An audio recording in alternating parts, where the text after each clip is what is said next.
Hello everybody, I decided to read the entire Serum manual so you don't have to, and today I'm going to explain you exactly how the plugin works. Now of course this plugin has been around for over a decade and it still holds up in its sound design capability as it's my main synthesizer that I've been using for all of this time. No. What? The manual is 350 pages. I'll have to read that all over again. Ah!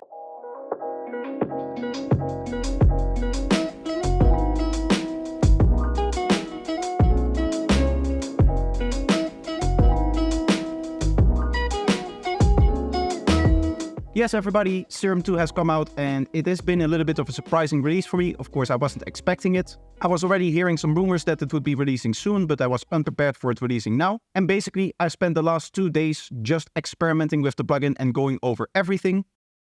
Not just all of the new stuff that has been added, which has been wonderful to experiment with, but also brushing up by reading through the entire manual, which I actually did for Serum 2 as well, and just trying to find every single feature out there which I'm able to show in this video, because I want this video to be a complete overview of Serum's capabilities. So the new interface is gorgeous. As you can see, it's also a very colorful upgrade, especially if I turn on some of the extra things over here, you can see it's shining. And overall, I think it's a nice visual upgrade as well. It just looks a little bit sharper, it looks a little bit more pleasing.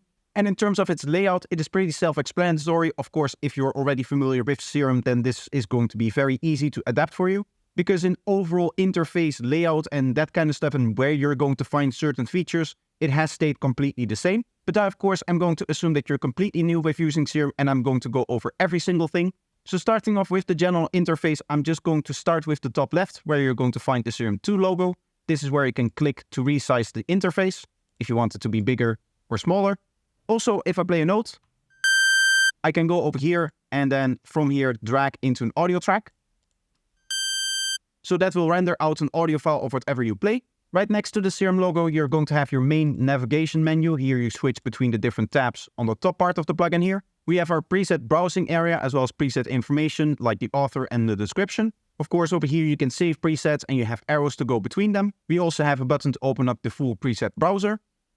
I'm gonna go over the feature set of the preset browser later on in this video. Then in the corner here we also have the main menu. Again, I'm going to go over some of these options later on in the video. Below the preset browser and menu we have undo and redo buttons, and then we have a main volume as well as output monitoring. That then on the main page brings us to our main oscillators as well as filters. Of course it is going to depend on the tab of what is actually being displayed on the top page.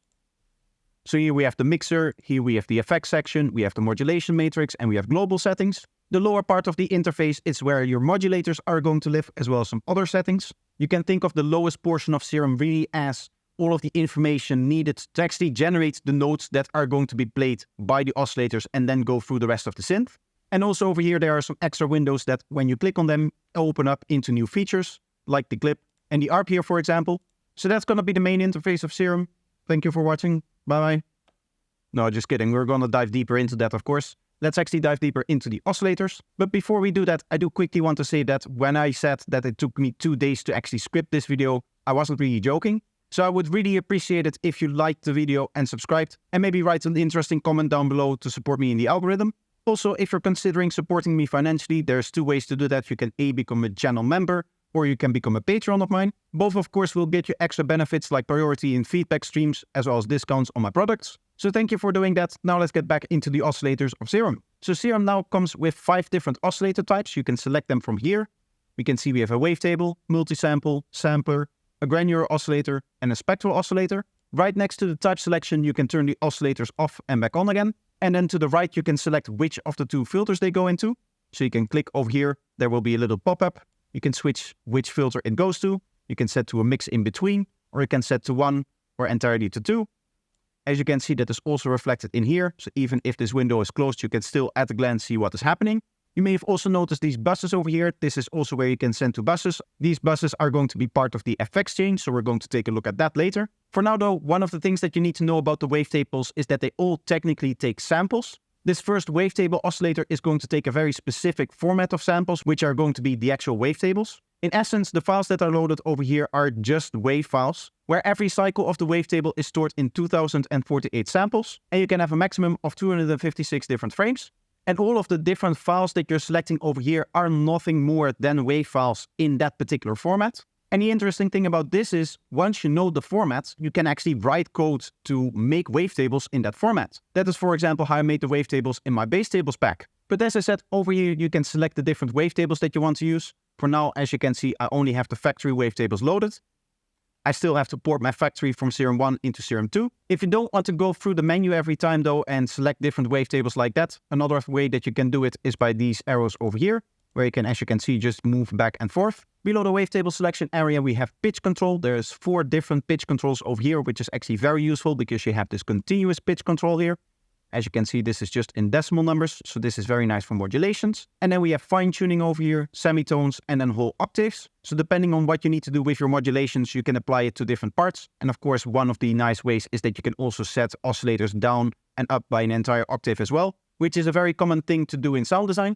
Right below our pitch controls, we have the main waveform display, which can be set to 2D mode or 3D mode. And as you can see in 3D mode, a line is drawn which shows where the wavetable position is selected, which is going to be the actual output of the wavetable. And again, as you can see, if I move through this, the wavetable is actually going to update. If you want to know the exact number of the frame that you're playing, that is displayed over here. And next to that, we have the phase information. So we have the actual phase that you can set here, and then we have phase randomization. If you edit any of these parameters, what you'll see is that it is actually represented in the waveform what is happening. So with no randomization, the phase is always going to start in the same position. And with this, we can actually change that position all the way back and forth. Now, when it comes to Serum, a lot of the information is hidden behind right-click menus, so-called context menus. And if I right-click on the phase, you can see that we have 2 options over here, which are actually specific to this parameter. These other options are actually shared among most of the parameters, so I'm going to go over them later when I talk about the modulation. Now, unfortunately, we already run into the first option that I couldn't find the description for in the manual, and this is one that even through testing, I didn't quite know what it was doing. So if you know what grab phase does, please explain it to me in the comments down below. The other one, though, has to do with how notes are triggered in legato mode in regards to the phase. So whether or not you want the phase to reset on legato notes, which are notes that are played when another note is already playing. Now, users of version 1 of Serum may remember that the phase knob also had a memory position. When you set it all the way up, it would remember the phase of the last note that you triggered. There's now actually 2 options, and they're available over here. We are now in all voices mode, which is just normal phase behavior, in that it just relies on these parameters over here.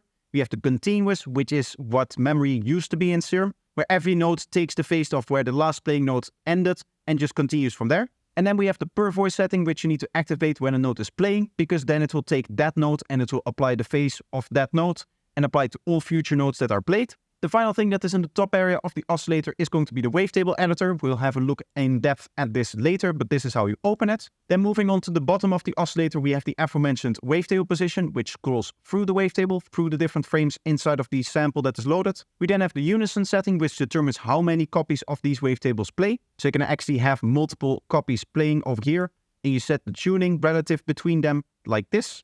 So what's going to happen is that the middle one, the one that we see being a little bit taller and yellow, is going to be tuned to the frequency of the note, and then all other voices are going to be tuned either slightly below or slightly above that. Again, this tuning amount determines how far that is going to actually happen, so this is going to be a percentage of the maximum detune amount. Next up, we have the blend, where we can blend between the central voice or the side voices, so the lower or higher tuned voices. In case that you have an even number, it's going to be the middle 2 voices, so as you can see, the middle 2 voices are now used. And that is going to mean that one of those voices is going to be tuned slightly higher and the other one is going to be tuned slightly lower. Now, I said maximum detune amount. The way that you edit that is by going into this cogwheel. Here you can also set other options for the detuning, like the different modes that it uses. Linear mode is going to mean that every voice is going to be equally spaced. Now, the next mode, super as well as exponential, are going to have them closer together. If I see it exponential, you can see it's closer. You can see they're more towards the middle than the linear one is. And then the inverted is going to be the opposite, where they're more towards the outside. Finally, random is just going to get you random positioning, which as you can see just changes from time to time. We also have an option to actually stack this detuning, so you can stack up 1 octave, 2 octaves, 3 octaves, an octave plus a 7th, 2 octaves plus 2 7ths, 3 octaves plus 3 7ths. You can set one an octave lower, or you can set one 2 octaves lower. And this is just going to get you a wider frequency range with a much fuller tone for detuned sounds. Next up, we have the stereo width, because all of the voices are going to be panned separately left or right, which is of course going to create a stereo width effect. And if you don't want that, you can of course set the width all the way to 0. As you can see, you can also go negative, where you can invert the width or invert the left and the right channel. Next up is the detune range. That is going to be the maximum amount of detune that can be applied. which can actually go up quite high to 4 octaves, as you can see. And there's quite a lot of cool atonal sound design that you can actually do with this. Next up, you can add slight changes to each voices for the wavetable position. So the parameter is going to actually differ per voice. And the same is going to be true for rap 1 and rap 2, which are going to be these rap parameters which we're going to look at now. Is it Wesp of Webs? Raps. Is a raps. Now warping is really one of the key ways that you're able to change the sound, as you're able to actually make changes to the wavetable itself. And as you can see over here, you can select your different modes, and then you're going to have an amount over here. Of course, these arrows are there for you to quickly switch between different warp modes. You can also already see that sometimes an extra parameter over here is available. But the main effect of the warping modes are going to be coming from this parameter over here, which, as you can see, is also happening here. You can see that that actually alters the waveform quite significantly. So starting out with the first warp mode that is available, that is going to be the sync that I'm showing right now. As you can see, that is the first one in the menu and the one that we click to with the arrows. And what sync does is it allows you to pitch up the oscillator while re-triggering it at the original pitch that it was playing, meaning that, as you can see, we are increasing the speed of the waveform, but it always just stops playing and starts playing from the exact start of the waveform over here, meaning that at this setting we're definitely duplicating the waveform more than twice, but not 3 times. As you may know, 2 copies of a waveform in the same space as 1 copy of the waveform is just going to mean that one waveform is 1 octave higher than the other waveform, but in this way you can kind of get in between textures, which is really nice. And of course, this also offers an easy way to switch between octaves. So for example, if I set it exactly to 2, we're going to get 2 copies of the waveform. And now in my sound design, I could modulate this to, for example, go down to a value of 1 and therefore smoothly morph between these 2 octave settings. Now, because we're just cutting up the waveform at any random point, what might happen is that you have a setting like this, where the very end of the waveform isn't actually at silence and you're going to get nasty clicks. That is where the windowing comes in, which you can set up over here. So more and more windowing is actually going to fade these edges to silence so that they smooth out. And that way you're not going to get nasty clicks from the waveform suddenly going from one position and then circling around to the start of the waveform where it's at a completely different position, producing a click. The next warp mode is this bend plus mode, which is going to kind of stretch the waveform so that it squeezes in the center. We also have bend minus, which is going to do the exact opposite, like that. We then also have a combination of both bend plus and bend minus. So you can see we can go from the most plus setting over here to the most minus setting over here. And again, having both options is nice for modulation. If you know that you're only going to go, for example, into the plus direction, you know that you're going to be able to use this and be much more precise with where you're setting the parameter or where you're modulating to. And if instead you want to modulate between the negative and the positive, you also have an option for that. The next warp mode is going to be pulse width modulation. So what this does is it just adds on to the end and kind of squeezes the waveform to the beginning, like this. And this is actually a very common sound design technique in a lot of subtractive synthesizers, because it's a fairly simple way of creating interesting tones out of basic shapes, and therefore it was implemented in quite a few different analog synthesizers. The next set of warp modes are going to be the asymmetrical warp modes. These are going to kind of similar to the bend modes, but they're actually going to kind of squeeze the waveform one way or the other way. It's not going to squeeze it this way in the way that the pulse width modulation did by adding stuff over here. It is literally just going to like stretch the whole waveform. So that looks like this for the asym plus, and then the other way for the asym minus. And again, we're going to have a plus and minus variant as well if you want to morph between both of them. What this is going to do is it's going to flip the waveform upside down. And here you can set the position where that is going to happen. So as you can see, it goes through it twice, but you can flip it once. And then at 50% and lower, it flips again. Next up, we have the mirror warp mode. What this is going to do is it's going to take the waveform and actually flip it. So this is mirrored to this part. And then it's going to apply something that looks very similar to the asymmetric mode to it, but it's going to apply it differently to the first part as opposed to the second part. So that looks like this. You can kind of see that this still has that asymmetrical kind of movement that we also saw with the asym plus and asym minus warp modes. Then next up, we get into something really special, which is the remap mode. As you can see, a little pencil opens up here, and when clicking on it, we get this curve editor. What you can do here is edit a time remapping curve. So this is going to be the input time, and this is going to be the output time. What that is going to mean if I set the warp amount all the way up is that you can see I can basically map time forwards or backwards, or I can create extra points by double clicking and then mapping time to wherever I want. As you can see, I can also therefore create duplicates of parts of the waveform. Or I could even exclude certain parts of the waveform entirely by just moving this down. Like if I only wanted, for example, the first half of the table, what I can do is I can do something like this. Now there's going to be many more different ways of actually editing the curves, but I'm going to talk about those when I talk about the LFOs, because that is where you're most likely going to use the more advanced editing features. For now though, what I do want to say is that these kind of curves also come with presets. So you can load presets over here, but you can also shave your own shape. And then finally for this one, there is a grid size. Again, this will be a little bit more important when we look at advanced editing features. Just for now, know that it's here. Now there's actually 4 different versions of the remap, and every one, as you can see, raises the octave by 1. We can again see extra duplicates of the wavetable. And the reason for that is, if I actually make some changes here, you can see that the remap curve is actually applied differently to different parts. So you can see that it's applied one way for the first 3 copies of the wave cycle, and then for the last one it is applied differently. And the same is going to be true for remap 3. As you can see, 2 times remap forward, and then this does some kind of inverse. And then here again, we have one version and another version. After the remap modes, we have the quantize mode, which is going to be a sample and hold downsampling algorithm. So either sample and hold or downsampling, whatever term that you wish to use, they both describe the same thing, in that they're going to make the waveform more and more blocky. And what you're really doing with this parameter is just setting the sampling rate that is being applied for this downsampling. So you can see that the higher that you set that, the lower the sample rate is actually going to be and the bigger the blocks are going to be. And this type of warp mode has a really nice digital quality to it because it's not possible in analog circuits. Finally, we have the odd/even, where you can morph between odd harmonics and even harmonics. So that means if you want to leave the waveform unaffected, what you have to do is you have to set this to 50%. So if I now go to off, you can see it leaves it basically unaffected. And then again, just like the band plus minus or the asym plus minus, you can go one way for one option and the other way for the other option. Now that's going to be the first category, this alt warp category of warp modes. So next up, we have filters. So we have a low pass filter and a high pass filter. Right now, for some reason, it seems like the graph is not actually updating, or the display is actually not updating.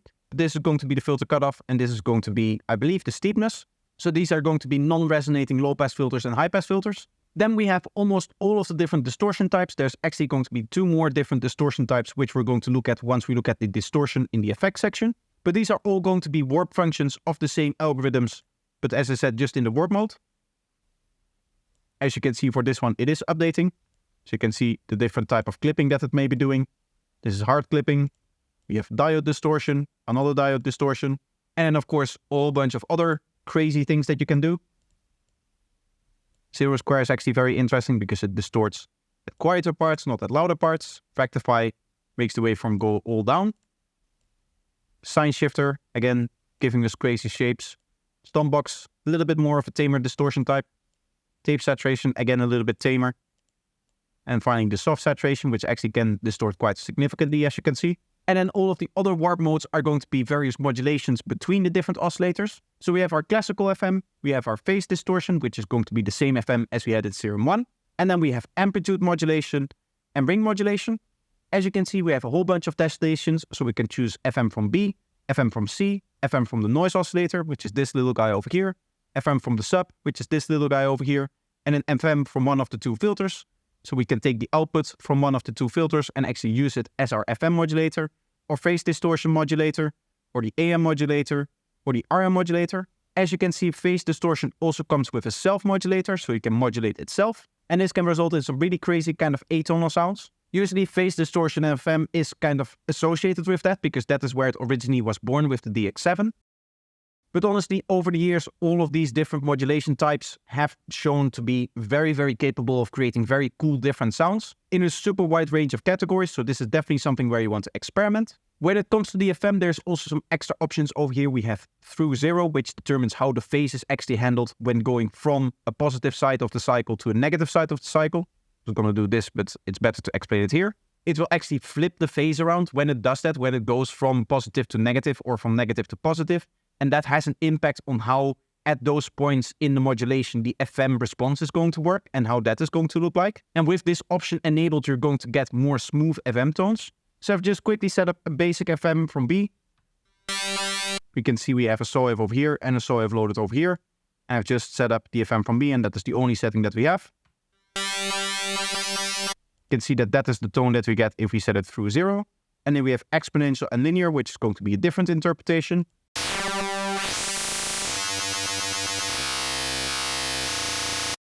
and then the linear one.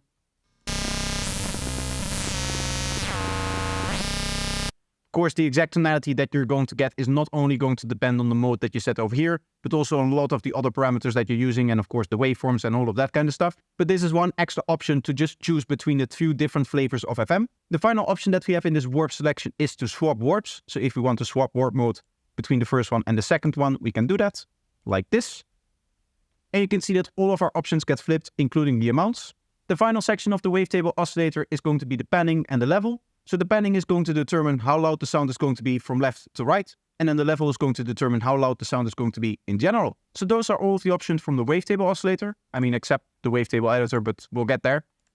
We'll first check out the multisample over here. And this is going to be in the oscillator, which is again going to rely on audio files. But in this case, it is going to be many different samples. And what you'll also need is an SFZ file, which is going to be the configuration of how those samples should play. Luckily for us, there's a lot of different factory samples. So if you want to check those out,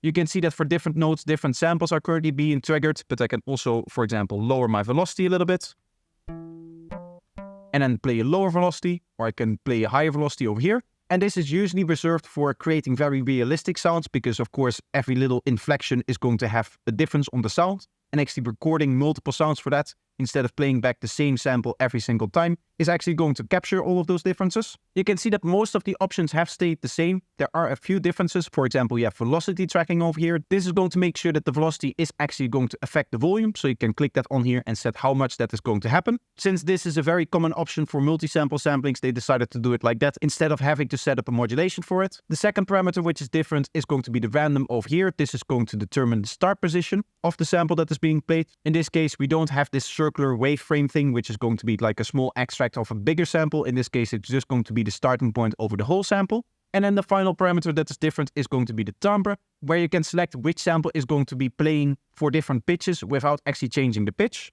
So playing the same note now.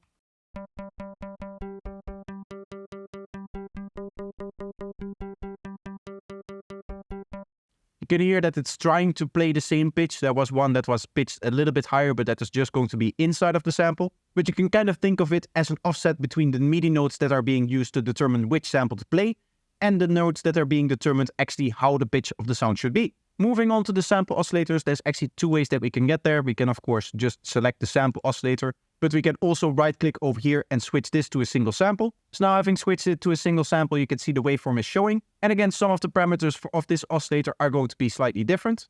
The main gist of this oscillator is that it allows for some looping. Right now it is set to one-shot mode, but you can change the looping mode over here. We have the forward loop, which means that it's going to do, as the name says, it is going to move forward through the sample, play back the whole sample, and then go back to the beginning and play back the whole sample once more, and then do that infinitely until you release a key.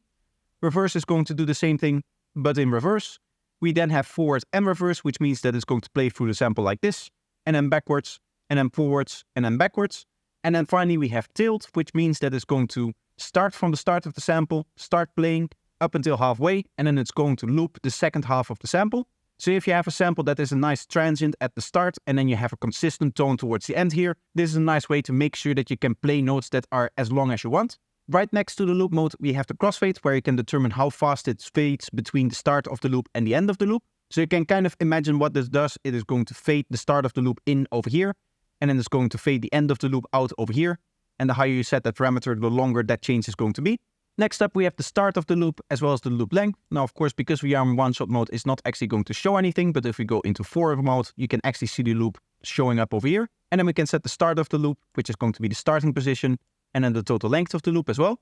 Now, what's interesting is that you can also set this negative, so you can have the start of the loop at the end. Now, what this is going to do is it's really going to mess with the way that these loops modes work. For example, now forward loop is actually going to go in reverse through the sample, but it's still going to go forward because the start is here and the end is here. So it's technically still going from the start forward to the end. Whereas, of course, normally if you have it set to normal, it is just going to loop again from the start to the end, but then forward towards the right. So be aware of that fact that you can actually have these kind of almost inverted loops kind of thing. What you can also have is actual starts and end to the sample, which you can just drag out from here. So now you can see that the playback starts over here, over here. What you can also do is set the sample end. So we can set the sample to end over here. And if we have it set to one-shot mode, then it's going to actually stop playing. Now, right now with the sample, as you can see, there's a little bit of a tail. So one of the things that you may want to do is do a little bit of editing with the sample. That is all done through the right-click menu. So we can right-click here, and you can see that there's a couple of different snap options. You have a zoom option. So if you're zoomed in, you can actually zoom out, because you can zoom in with the mouse if you want to. So for example, if you're all the way zoomed into the waveform, you just click like that, and you're restored to all the way zoomed out again. We then have different snap options, which allows you to snap to different things. We have snap to zero crossing, snap to individual beats, and snap to the entire loop. After that, you can set if there's going to be a crossfade at the edge, so at the start or the end. That is going to be useful if you have clicks in your sample. We can normalize the sample. We can also reverse the sample or trim the sample. In order to trim a sample, all you have to do is you have to slice out the part that you want, and then right-click trim, and that is going to act like the whole sample. Finally, we have the slice mode over here, meaning that you can actually slice up the sample and trigger different parts of the sample with different notes. This is going to work best with a drum beat, so let me just quickly get one.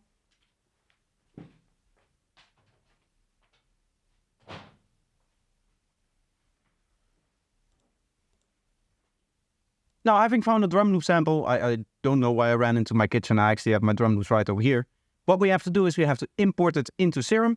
So as you can see right now, our drum sample is loaded. This sample over here.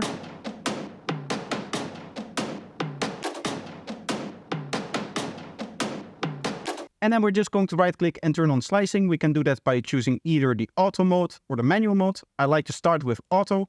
And as you can see, all of the transients are going to be detected. You can zoom in and we can see that every little hit of the drum is detected.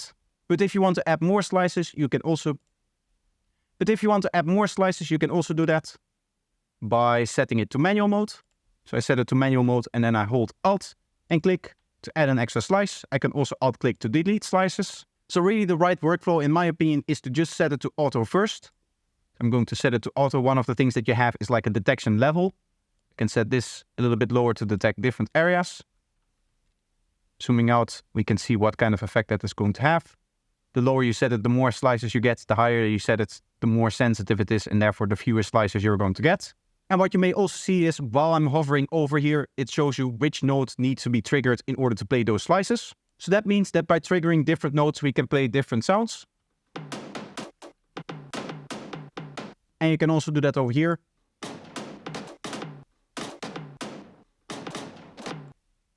Now that we are in slicing mode, there are some extra options if we right click.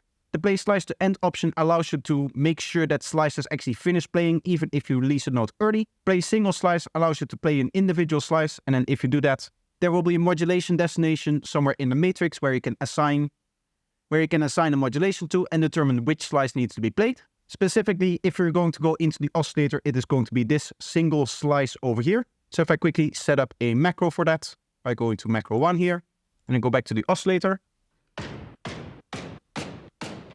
You can now hear that we can play the individual slice with different pitches, and turning up the macro will change which slice is being played.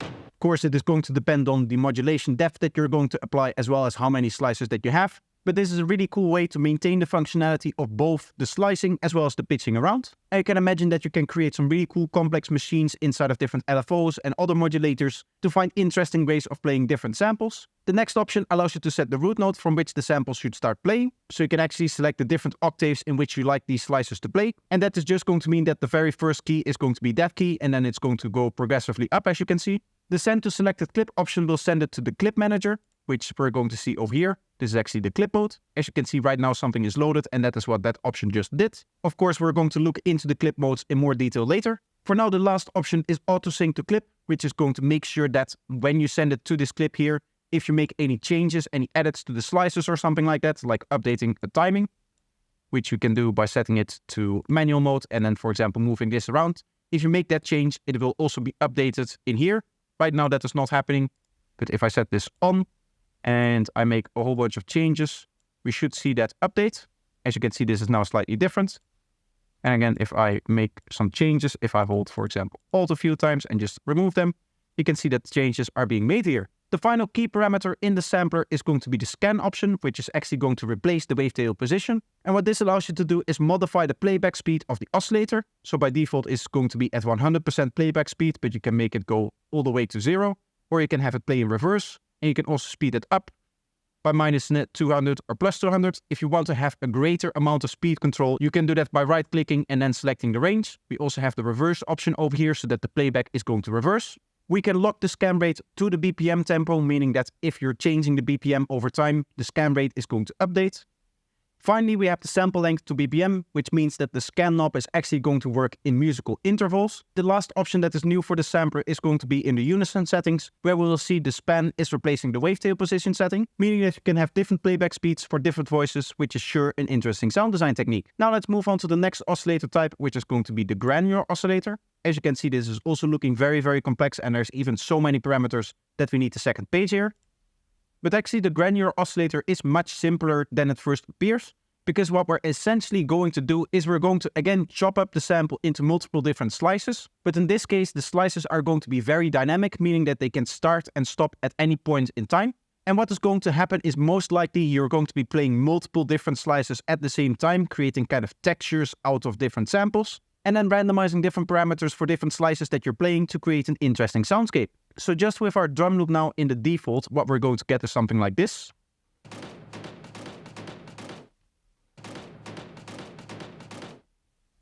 So what you can see is happening is that it is playing through at once. And while it's doing that, you can actually see the multiple playheads that it's using for every slice. And you can see that there's multiple slices playing at the same time. Now, as I said, this is based on these slices, and actually these slices are called grains. And what you'll see is that we have an extra window amount over here, which is looking very, very similar to a crossfade. Now, this crossfade is still here because also the main looping functionality is still here.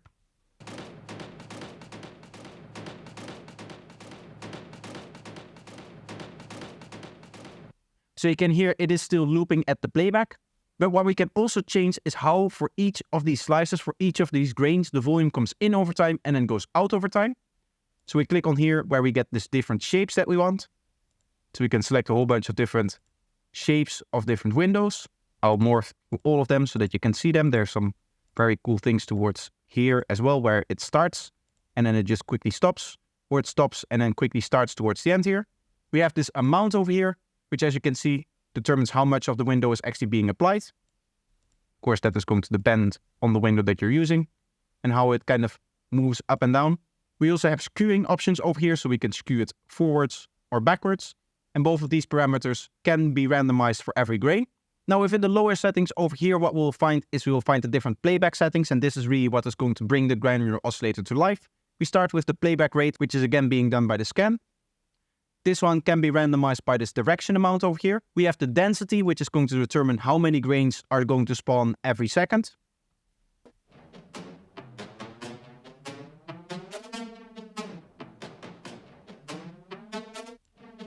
We're going to be able to determine the length of each grain in milliseconds.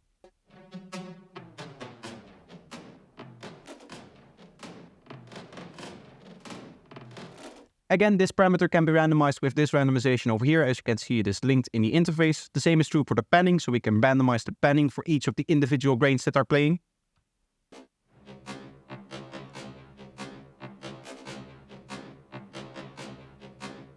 Which, as you can hear, creates a nice stereo effect. We also have the level, so we can change the level for each of the grains.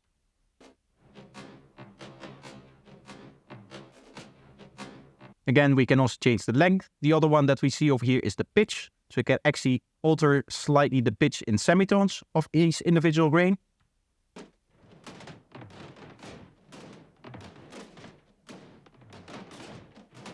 The last two randomizations are going to be the direction, which is going to, as I said, randomize the scan here.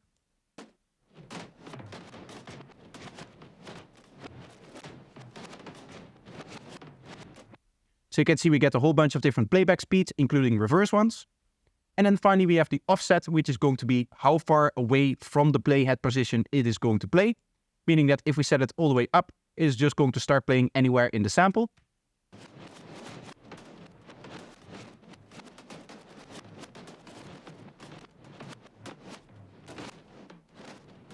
Finally, as you can see, we also have our warp modes again, and we can randomize for each grain the value of the warp modes here, which is also an excellent way to get extra tonalities out of different grains and create a more broader soundscape. There are still a few more options, mainly the spawn pattern over here, which is going to determine where and how the individual grains are going to spawn. So we can set that, for example, to random, to really just have them spawn in random places. I believe it's going to depend a little bit on the size of the actual sample, and we may have a little bit of a longer sample, which means that it doesn't actually spawn throughout the whole thing. The final thing that is interesting is that there's also an X and Y controller. So if I right click here, we can show XY control. And now we can see there's a little bit of a dot here, which is going to make it so that you can manually play the granulator here and basically determine manually where the slices start to play. Again, in this case, we have the offset side. So if we start it right here, it's going to be closer to it, especially with the direction all the way down. And the cool thing is that you can right click this here and then go into the Y-axis where you can set any of these other parameters as a secondary parameter that you can control as well. So let's say that we set the random offset here. We now have,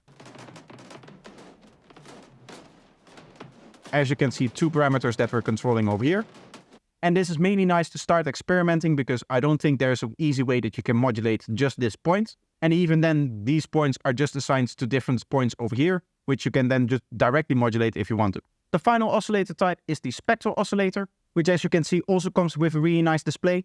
What this is going to do is it's going to break up your sample in different FFT partials, and then it allows you to change properties for those FFT particles before an inverse Fourier transform is applied and you get back into a normal sound again. Well, I say normal, but usually when it comes to spectral synthesis, it does have a very unique characteristic to it. It is a little bit like smoothed out, but also very digital sound because it is only something that you can do in the digital domain. And there's actually two interesting ways that you can process the sample within this oscillator. The very first one is through the filter. If we click on here, we have a filter that we can play.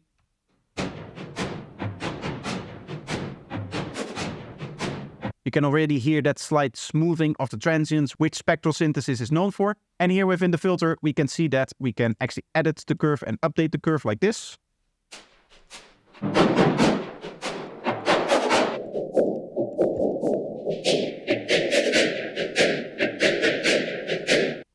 And now this curve is being applied. We can see that both in the window over here, as well as actually in the sample. So we can see this little cut being present in the sample. And if I remove that, it updates and it goes away. There's two parameters that come with this. We have a mix control over here, which mixes in this filter.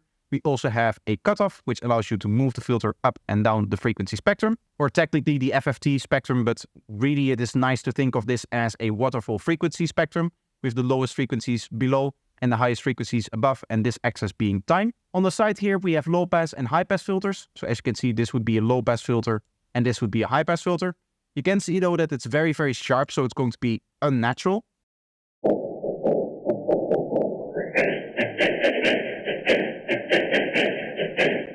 Like this is literally going to emulate a brick wall filter in the sense that it's going to go up to a certain frequency, and right before that frequency it is going to be at full volume, and right after that frequency it is going to be all the way silent. If you want that a little bit smoother, you can right click here and do smooth it. Now you can see it kind of smoothly comes down.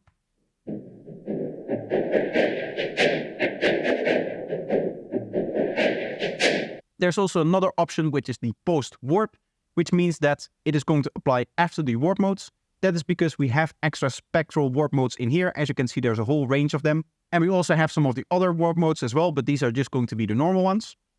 Do note that some of the warp modes are missing, and that is also going to be the case in some of the other oscillators. So just to run through it, I believe that the old warp is only available for the wavetable. So if I go to multisample, it isn't there. If I go to normal sample, it isn't there. And if I also go to granular, it isn't here. And then of course, spectral is going to be the same thing, but then we're going to have these spectral warp modes. The first one is going to be detune plus minus, which is going to tune up or down individual partials. You can already see it having effect because it is going to be in a normal position if you set it to 50%, meaning that you can either decide to tune it up or down. And this is going to have a very strong effect.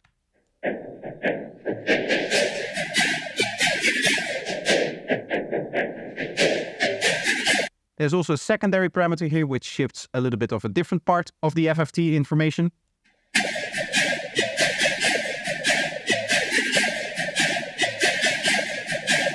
Honestly, in this particular case, it doesn't seem to be too drastic. I've had points where it is almost all being shifted by this parameter. Yeah, I've had points where it's almost all being shifted by this parameter.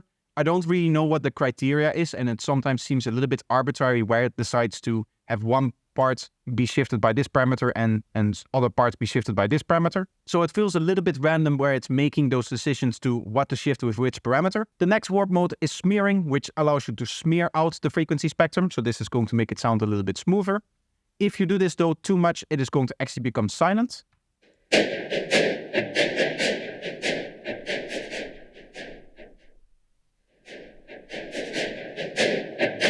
And then here we have a secondary option which seems to do the same thing.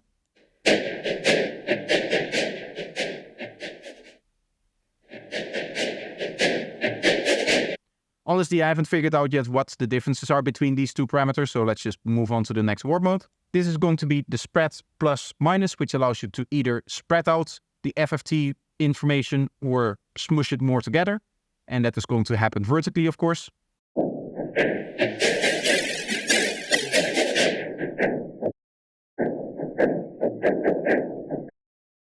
In this case, the secondary parameter is just going to be a general shift up or down.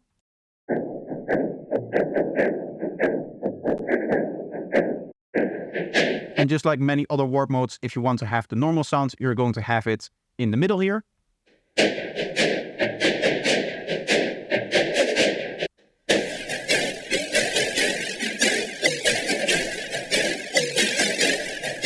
The next one is going to be harmonics, which is going to extend the harmonic content, kind of like a resonator.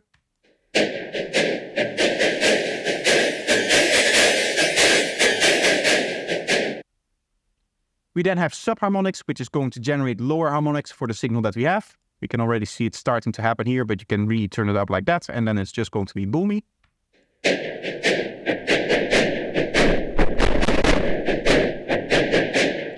So if you want to create some really bass-heavy sounds, this is one way of doing it. We next have the spectral gate, which is just going to allow the loudest parts of the sound to come through.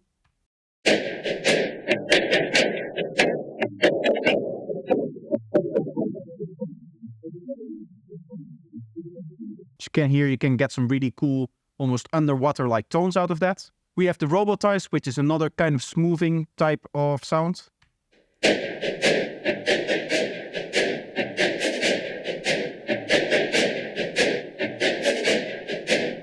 I honestly have found that this seems to have a very minimal effect on whatever we apply it to. I've experimented with a few different samples and I really haven't found a good sample to actually show you what this is doing. Next up, we have the shift, which allows you to shift up all of the partials.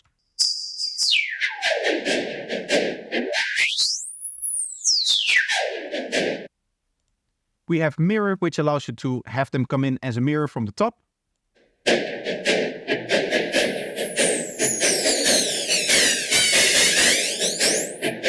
It's almost sounding like a more extreme version of downsampling. And that is because it is actually technically taking all of the frequency information and putting it in there. It isn't just generating like an individual spike there. And therefore, the more that you turn it up and the more copies that you make, the more aggressive it is going to be in the high frequency. So this can really get really high frequency heavy if you're not careful. And this is also one of the reasons why you might want to set this to post warp, so that you can later come in here, do something like this, and then smoothen this out and actually cut some of this out again.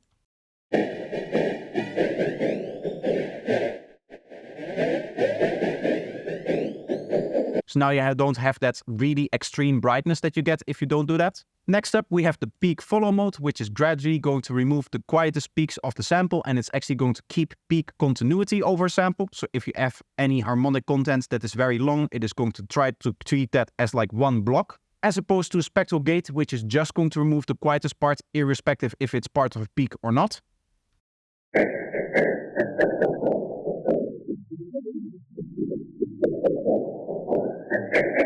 We then have plus and negative octaves of a sound, so you can morph between the normal version of the sound and an octave higher.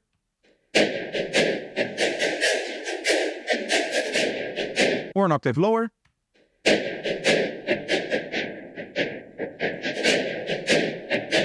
There's also this HMX version of it, which has a slightly different way of mixing between the two.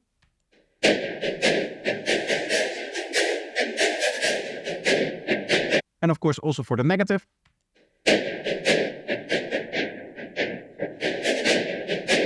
Next up is the harmonic sweep, which is going to make harmonic copies of the sample higher up the frequency spectrum.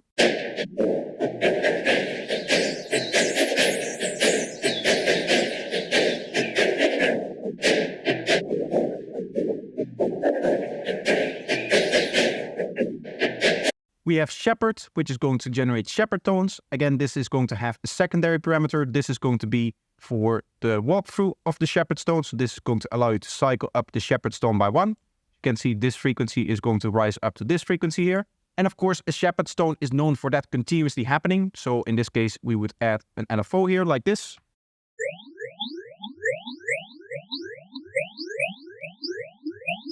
And there you have your shepherd tone. But you can also set the frequency over here, so you can have it starting denser and lower.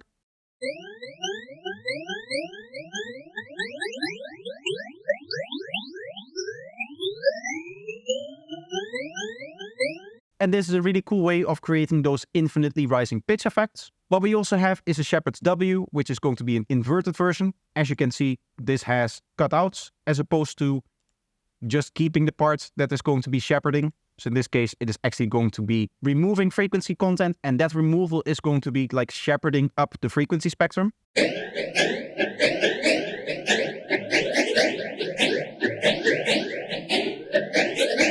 I can almost describe it as the inverse phaser version of a shepherd's tone, because it also does have a little bit of a phaser kind of quality to it, in my opinion. Anyway, the next warp mode is going to be this combs here, which is going to emulate a comb filter.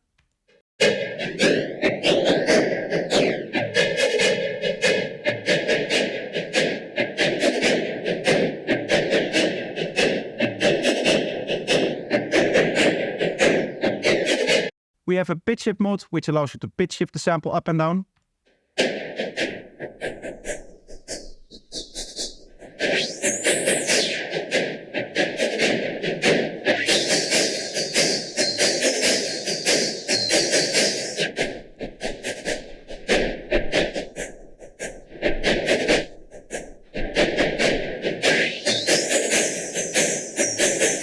I was also hoping that it would crossfade at the higher points, but that doesn't seem to happen for some reason.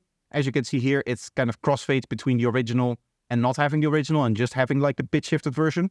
But when going up above 50%, that doesn't seem to be the case. And again, that does mean that this is a bipolar warp mode, meaning that 50% is going to keep the sound in its original state, and then you can go either down from there or up from there. Next up, we have the phase twist, which is going to lock all of the phases of the different harmonics here.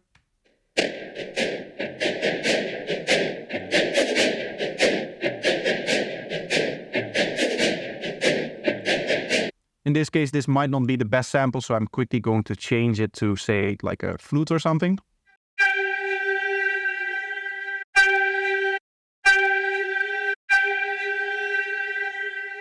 You can hear that with the phase twist all the way engaged, you're getting a very, very stable kind of sound.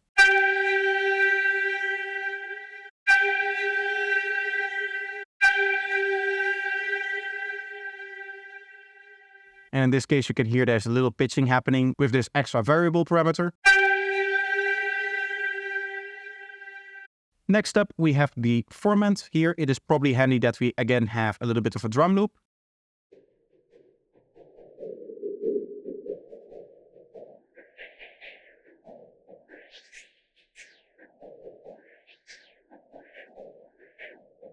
As you can hear, it gets a little bit quieter, but the main thing that it's doing is it's emulating a formant filter, which is going to be the sound of a mouth moving and like talking and having different vowels and whatnot. You'll see what I mean when we talk about the formant filters that are going to be in the filter here. The final two options are very, very interesting as they require a different oscillator to work. So we can take oscillator B here and say that we load a different sample in here. What it's going to do is it's going to use this sample as a mask on this sample over here.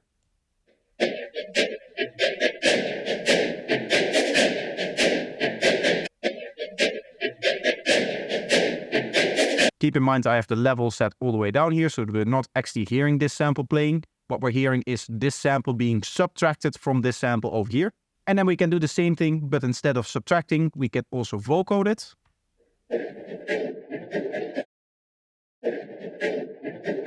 So this is the frequency content of this sample with all of the volumes modulated at any given point in time based on what we have over here, on the content over here. So we're basically imprinting almost like the volume information on the frequencies of this sample. I mean, if you know how a normal vocoder works, it is going to be very much like that, but it's going to be happening in a spectral way.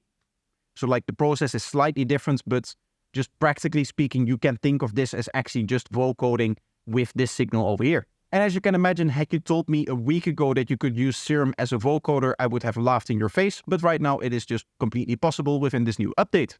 Now finally, we have gone through the main oscillator, so we can have a look at the other oscillators, which are going to be the sub oscillator and the noise oscillator.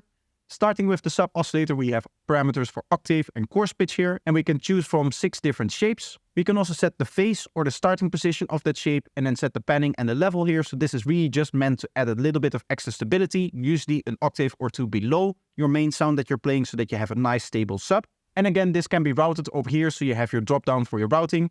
In this case, it is not going to a filter, but we can send it to a filter and then move it left to right. We can also send it directly to the main effect chain or directly to the output. So this is going to be directly to the output, bypassing any of the effects even. And then we can also send it to nowhere. This is going to be useful if you only want to use this oscillator, say for, I don't know, the spectral vocode from the sub oscillator, but you don't want to actually hear this oscillator. Then you can set it up like this, so that it's not routed to anywhere and you don't actually hear it. Now to the right here, as I said, we have the noise oscillator, which is actually basically just a sampler. As you can see, it is currently set to loop mode, but we can also set it to one-shot mode, meaning that it's going to play it only once. And this sampler is loaded with a whole bunch of different noise files, which you can choose over here. You also have different other files like attacks for kick drums and that kind of stuff. You have inharmonic sounds over here, which are some really cool textures. And then you have really cool atmospheric stuff as well. This is basically just an entire pad already in here, which you can load up and use as part of your patches. You can also load your own custom sample, or you can open up the file browser here in the place where the sample that you have currently loaded is stored. So as you can see, it just directly takes me to the path where the current sample is loaded. And then you can also go in here and add your user samples in here, so that they are directly going to show up in this folder over here. There are some non-sample options in here. You can generate some noise through this color option here. You have access to white, pink, ground, and Geiger, which is a noise type I've never heard of, so that sounds very interesting. All of the noises come with a different filter, so you can see that the pitch controls are now removed. And we also have a stereo control over here. Normally this is where the phase control is. So if I go back to a sample, you can see that we have the starting position of the sample, as well as randomizing the starting position of the sample, so that it randomizes for every note that you trigger. And as I said before, we have fine tuning as well as the overall pitch here. And then we have panning and level for the output. So those are all of the oscillators. Now let's have a look at the filters, which you're going to find over here. I've quickly reset the synth so that we have an initialized patch so that we can hear exactly what the filters are doing. But again, you can turn it on over here with the knob, and then you can switch between the different filters that you want to see. You also have routing options over here where you can send it to different outputs, including the other filter. And then once again to one of the 2 FX buses. Just like with the oscillators, you have the selection over here, but in this case, of course, you're selecting filter types. You again have arrows to move between them if you want to, and then we have the display. If you right-click on the display, you have 3 different options. You can have just the frequency response, which is just this curve. You can also show all of the frequencies if you play a sound. And then finally, if you want to see the phase response of a filter, you also have an option for that. After that, we have easy routing switches for all of the oscillators. So if you want oscillator A to go through filter 1, which is already set up, you do that over here. We can do the same for oscillator B, C, and the noise oscillator, as well as the sub oscillator, and you can see it updates over here. We have the key tracking option over here, which is going to mean that the filter is going to react to incoming MIDI notes and adjust its filter cutoff accordingly. The filter cutoff can be set over here together with the resonance. We have a little bit of drive, which can be nice for some of the nonlinear filters, but if you want cleaner versions of those nonlinear filters, there's also an option available for that, which is going to set the input gain to minus 24 dB and then compensate in the output gain with a boost of 24 dB again. We have a variable control over here. Currently it's set to fat, but it's going to change depending on the filter type. And then we have filter panning, which is going to apply the filter more to one side of the stereo field. We have the mix of the filter, so just to mix it in or not, you can see that represented in the graph as well. And then finally, we have a final level over here, which is just set in dB.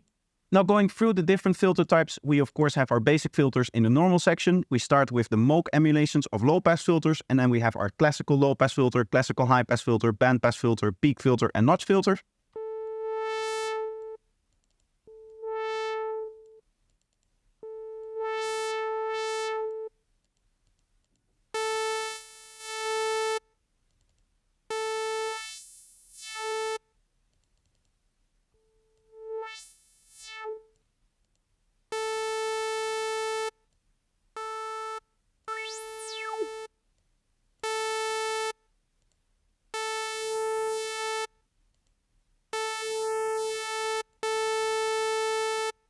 We have these multi-filters over here, which are going to be combinations of the basic filters. So we either have a combination of two different filters, where the variable control is going to be the cutoff for the second filter, and they're going to share a resonance control. See, we have a low pass and a high pass. So the low pass can go up and the high pass can go up. And as you can see, they share the resonance. But then you also have these morphing filters over here, which morph between 3 different filter types, depending on the morph parameter.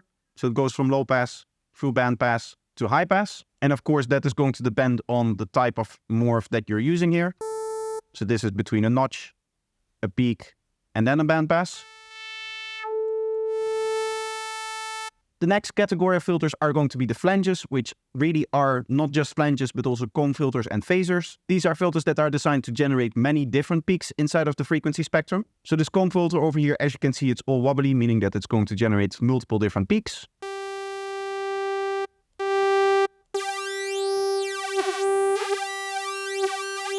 As you can imagine, in terms of phase response, this is going to have a quite heavy phase response, and that is also why we hear that pitching effect when we move the filter cutoff.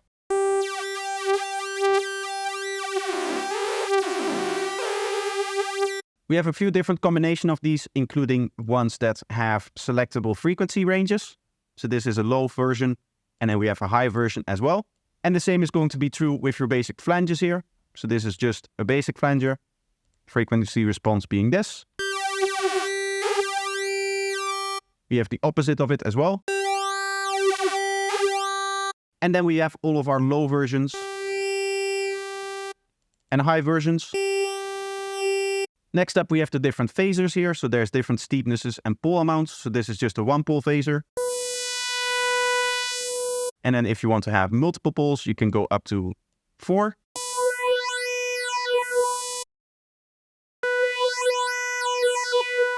And for the highest pole amounts, there's also low versions and high versions over here. This one is a combination of both.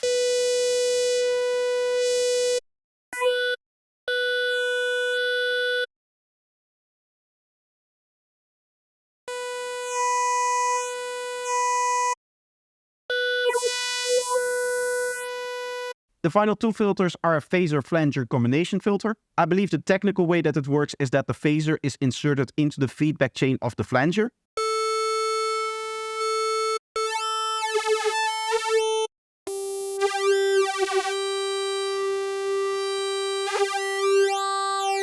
And as you can hear, all of these filters are definitely changing the sound more than just your standard low pass or high pass filter. And especially once you start modulating them, there can be some really interesting sounds that can come out of this. The final category of filters are going to be all of the miscellaneous filters. That is going to include all of the old miscellaneous filters as well as all of the new Serum filters. We start with some basic EQ bands. As you can see, we have a low shelf with a dB amount.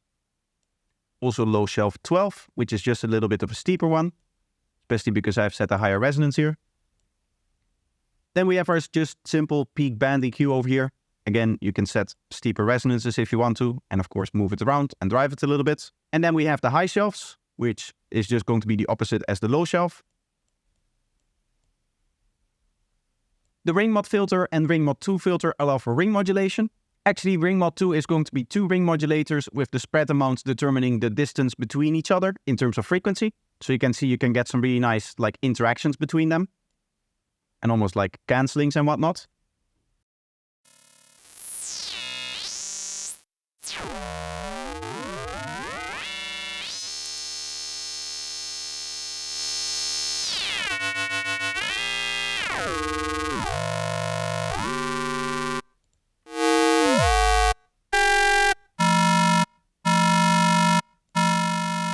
The sampled and sampled minus are going to be downsampling algorithms. So this first one is just your basic downsampling filter.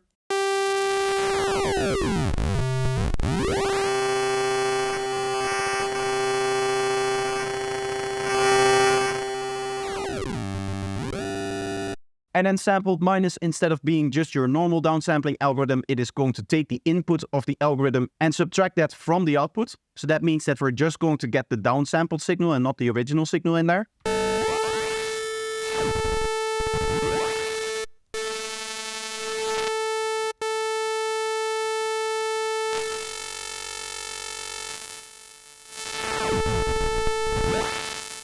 As you can hear, this can be a really cool filter if you want it to sound like the sound is almost breaking up in an interesting digital way. The next three filters are all based on all-pass filters, so these are going to be the combs, all-passes and reverbs. There's also some delays involved in the internal circuit, meaning that there's this dampen option over here which allows you to dampen the high frequencies in the internal feedback of that delay.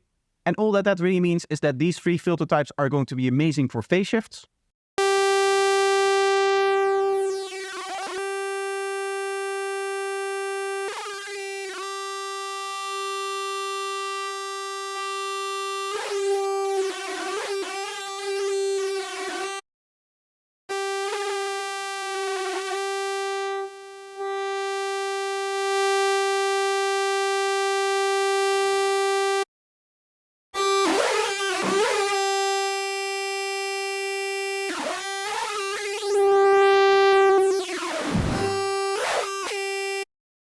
The French LP is a very colorful nonlinear filter, which comes with a secondary resonance control.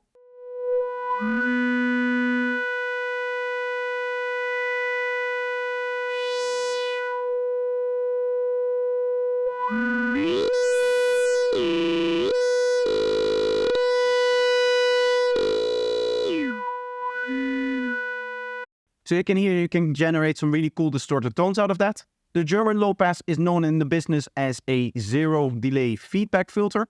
Now, if you're really interested in filter design and all of the mathematics behind it, then that may be an interesting thing to Google, but otherwise it isn't. So if you're not interested in it, just think of it as a low pass filter with its own unique kind of flavor and response.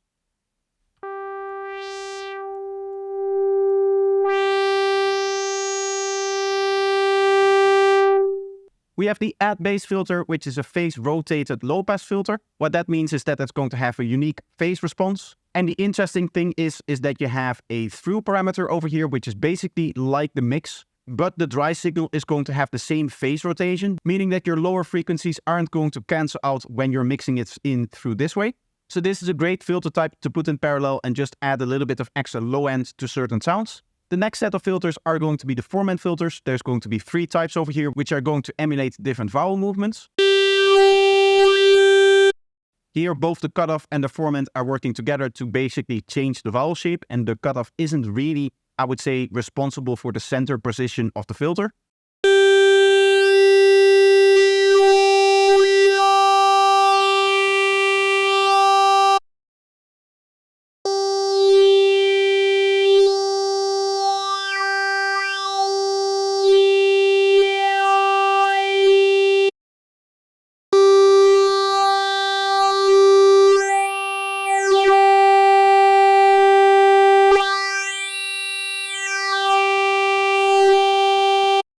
The band reject filter is the opposite of a bandpass. As you can see, it just removes a certain area, and you can set the width parameter over here, meaning that you can go really wide if you want to.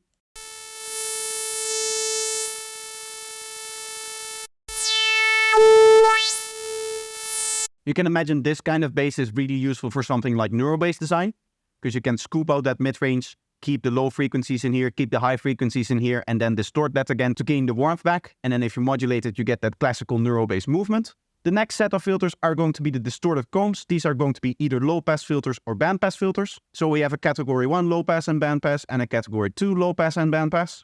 The difference between version 1 and version 2 is that version 1 is going to have a positive comb filter and version 2 is going to have a negative comb filter. We saw that before when we looked at the flanges where we have a positive comb and a negative comb.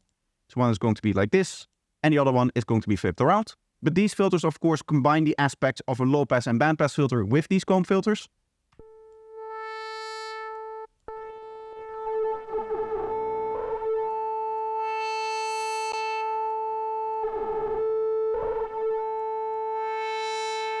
And as the name suggests, you're going to get some distortion as well. And we have the drive set nice and high. Again, if we want to test out something like clean mode, that is where we do it.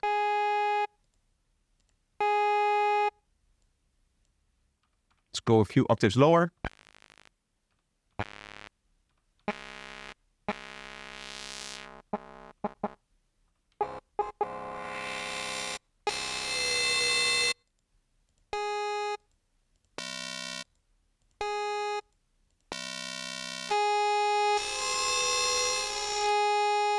Honestly, I feel like it's getting more distorted with clean mode on than with clean mode off, so I don't know if this is flipped in a way. But either way, there's also, of course, the bandpass version available.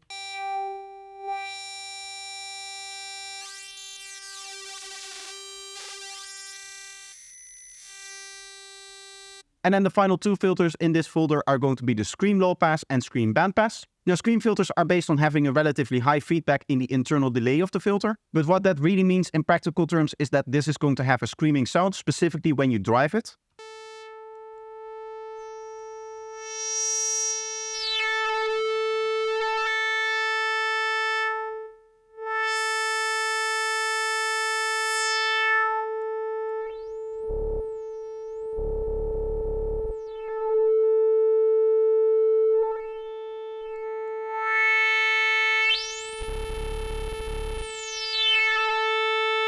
And again, there's a low pass version available as well as a band pass.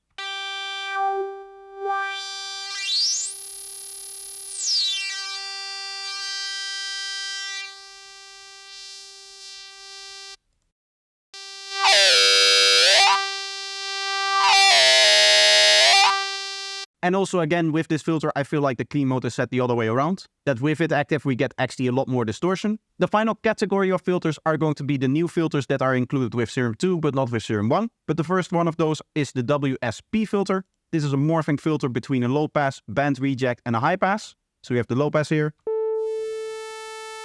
band reject here, and then high pass. And in the manual, it says that this filter is designed for its high buzzing tone. So let's see if we can get that out with a little bit of resonance.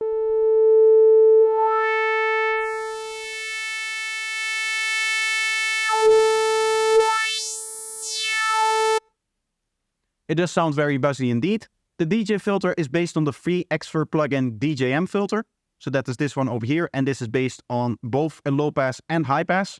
So we have a high pass when the cutoff moves this way, and a low pass when the cutoff moves this way. Other than that, of course, you have your resonance and your drive in here. And I think a filter like this is really useful in, say, SerumFX, where you can use it for transitions. Yes, there's going to be a whole other plugin called SerumFX that we also have to talk about. But going back into the filters, the next filter that we see is going to be the diffuser. This is going to act very much like the disperser by kilohertz, as it's also based on multiple stages of all-pass filters, with you being able to set the amount over here. So you can see what that does to the graph. Starts out fairly basic.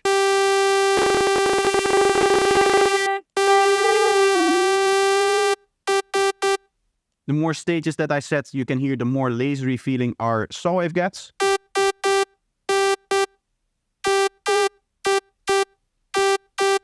almost has a little bit of a zap to it at the start. That is because of all of the phase shift that this filter is doing. It's actually not really showing in this graph, which is interesting. I would actually say that this is more like the phase response, and this feels more like the frequency response, because it's based on all-pass filters, which are known for changing the phase without changing the frequency response. The next filter is the MG ladder, which is based on a transistor ladder filter. So that's a particular type of circuit used to implement filters in analog gear. And this version of the transistor filter is not going to have any distortion with it. So it's actually a very clean filter.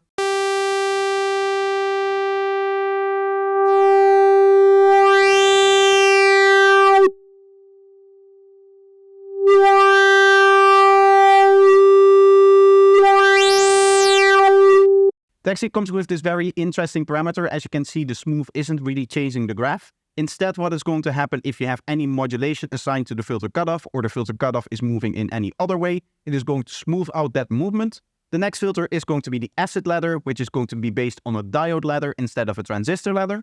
What that means is it's going to have a slightly different tonality, and it's going to be specifically designed for acid sounds, as the name suggests. This is really where we get that classical acid sound from.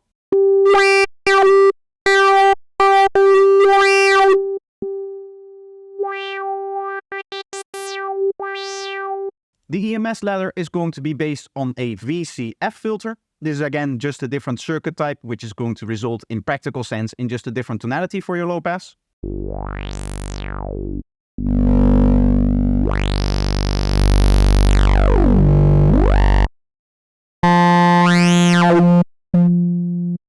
And then finally, the final ladder filter that is going to be available is going to be the MG Dirty. This is going to be a distorting version of the MG ladder filter. So this is going to be a nonlinear version.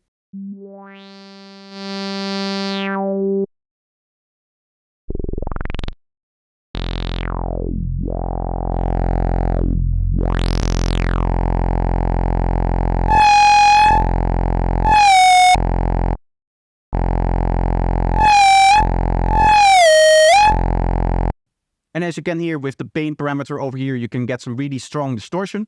And actually this pain parameter is described in a very interesting way in the manual, which according to them literally implements the physical act of holding a lighter to the filter circuit and moving it closer and further away from it. I mean, I have no idea why anybody would do that other than creating these interesting sounds, but it is an interesting discovery that they made it and then decided to actually implement that and actually physically model that. And honestly, that goes to show what kind of care they take to add interesting filters to this update of Serum. The next filter is also going to be very, very interesting. As you can see, we have quite a bit going on here. We see a drawing over here. We see this filter graph opening up as well. What this filter is going to allow you to do is draw in custom peaks. So we click here to get the peak editor. Let's set the drive a little bit lower.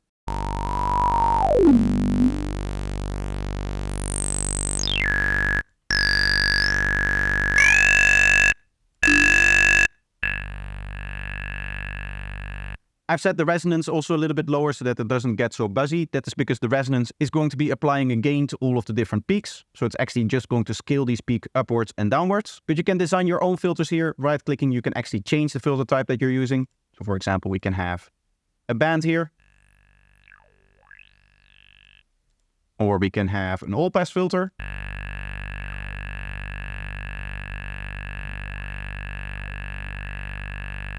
Do a little bit of phase shift with that if you're interested in that. Then next up we have this moving area. That is because there's not just one filter over here, but there's actually 4. So let's go into version 2 here. Set up a different filter and then we can morph between 1 and 2. And it's actually going to morph those filter types. Let's for example add a high pass here to make it a bit more interesting. Another bell and maybe a high shelf as well. If I can get a shelf in here. It doesn't seem that there are any shelves available in here for some reason, so let's just keep it a bell and then let's do something else with this other bell here. And then we morph between them.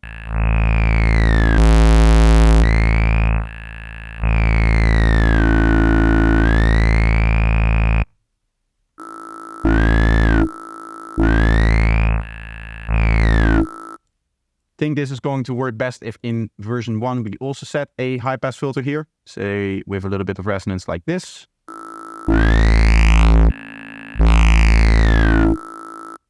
Fortunately, in between it doesn't seem like it's staying in there. Maybe that has to do with the fact that these don't have high pass filters. So let's see what happens if all of them do. Maybe just with the way that the morphing is implemented. No, it doesn't seem like you can keep high pass filters and low pass filters in there. But still, of course, you can create 4 unique filters and morph between them in interesting ways. With regards to the other parameters, we have the filter cutoff, which is just going to be a general offset to the left-right. And then we have the resonance over here, which, as I said, is going to be a gain or cut for all of the peaks.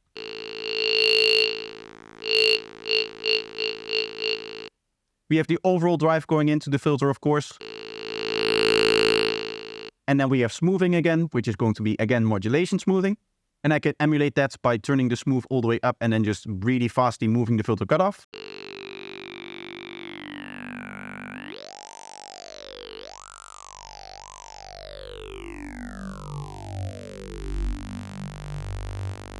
So you can see that it takes a little bit of time for the filter to actually move, and it just has like a basic minimum speed to it, how fast it can move from left to right. The next filter type is COM2, which are going to be 2 COM filters that are combined together. The best way that I can describe this filter is if you're familiar with the RoboCom filter from Filterverse, which reminds me, if you want to see me deconstruct Filterverse in the same way that I'm doing now with Serum, there's a video available for that. But in essence, it is going to be 2 COM filters combined into one.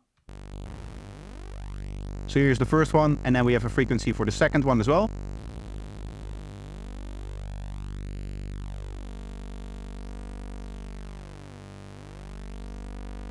And you can kind of see them interfering with each other and causing cool patterns. The last 2 filters are going to be based on a classical piece of software called Synthesizer Expander Module. So we have a morphing filter going from a low pass to a notch to a high pass.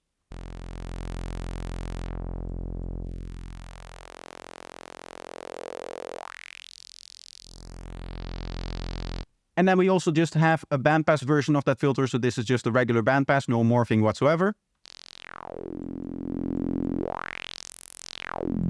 But again, it's going to be based on this particular filter from this particular piece of software. And again, in practice, that is probably going to mean that it has a slightly different tonality to it. So those are all of the filter types. Let's now move on to the mixing window, which we can get to by clicking over here. You can see that you have some basic controls over all of the main parts of the synthesizer. We have all of the oscillators over here. We have the filters over here, and then we have all of our effects buses. And really the main point of this page is for easy routing. So you have an overview of all of the routing. Just like with the original oscillators and filters, you have the ability to turn them on and off. Right below that, we have routing information. So again, you can choose where it's going to go. If it's going to go to one of the two filters, if it's going to go to our main FX bus, if it's going to go to our direct out over here, or if it's going nowhere. When you have it selected to filter, you're of course going to have your filter mix here. So again, you can choose between everything going into filter 1, a combination of the two at whatever percentage that you want, or everything going into filter 2. And then you have individual sends for FX bus 1 and FX bus 2.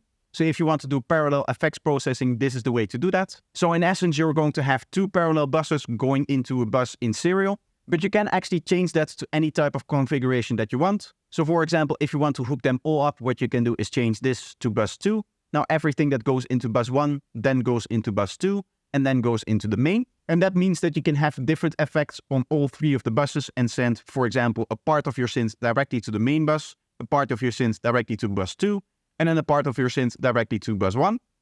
So now as you can see, the filter is going to main because it's set to main here. But it's of course going to be splitting in bus 2 with this amount, and oscillator A is going to go to bus 1 with this amount, as well as to the filter, which is then feeding the main bus as well as bus 2. Now you can also send bus 2 into bus 1, but of course you cannot really combine the two. As you can see, that switches this one to the main one. What you can also do if you want more parallel buses is set both of them to direct.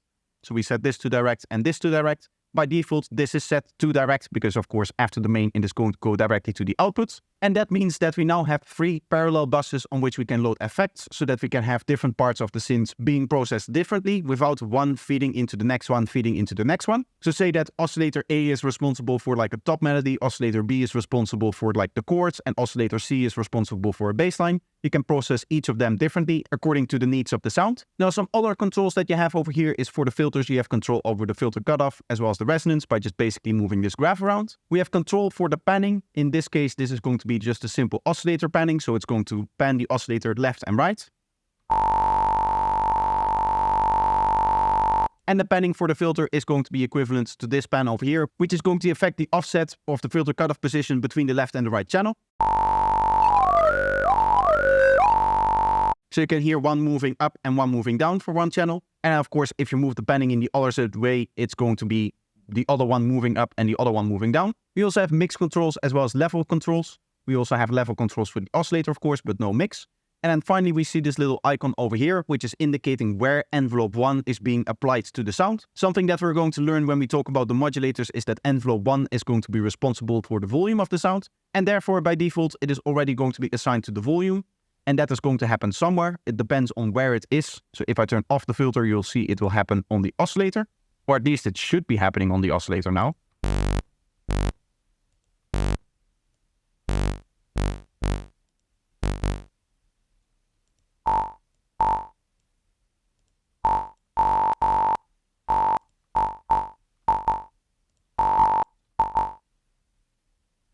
So it turns out I slightly misunderstood what this parameter is doing. It is actually allowing you to untie filters from the envelope. So you can hear that has a little bit of an effect if I set the release.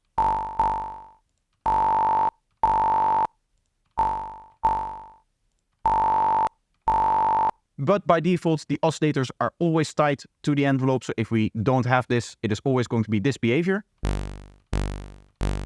The final thing that is interesting in this mixing window is what happens when you right click over here. We have the ability to disable pitch tracking for individual oscillators. Of course, we have some resets as well as MIDI learning options. And then we have copy and copy with all of the modulation assignments. Once we copy, we can of course also paste, but I haven't copied anything, so we cannot do that yet. What I do want to show is that this is also available here. So I can copy this one and then go here and paste. And the same is going to be true for the filter. If I right click, copy, go in here, paste, we get the same exact filter. And it's nice that you're able to do the same thing from the mixer window over here. Moving on to the effects window, as I said, there's 3 different buses. You can switch between the buses over here. This is going to be your main bus, which is going to be your final output, meaning that there's nothing going to be happening after this main bus, meaning that the last effect is the last thing that you're going to hear before it goes to the actual output of the synthesizer. And then, as we saw before, bus 1 and bus 2 can be inserted relative to that, either in parallel with the main bus or in series in front of it. There's a little button over here that allows you to actually extend the effects range so that you have a little bit more of a view of the actual effects that you're applying here, but of course you lose the ability to edit the modulators. You're still going to be able to assign them as they're going to show up over here. One thing to note is that that's not going to be the case for the macros. They don't actually show up with the ability to be assigned, which is a little bit of shame. I would have loved to just have like 8 little areas over here that I can just drag from and assign as well. Again, we're going to see the modulation system in much more depth later, so don't worry if you don't understand what I'm talking about right now. But back to the effects themselves, you can select effects over here by adding modules. As you can see, just a window opens up with all of the different effects. If you want, you can also load up entire effect chains here. So there's different presets for different effect chains. And you can also save your own presets once you have an effect chain created. Now going over the effects themselves, I'm going to start at the very top with both here. This is going to be a frequency shifter, although I like to personally think of it as 2 frequency shifters, which separately frequency shift the left and the right channel. We have the ability to mono the input over here, meaning that you can use it as a stereoizer because it's going to sum it to mono and then make it stereo again through the frequency shifting. We have a shift amount over here, which is going to determine how much shifting is actually going to take place.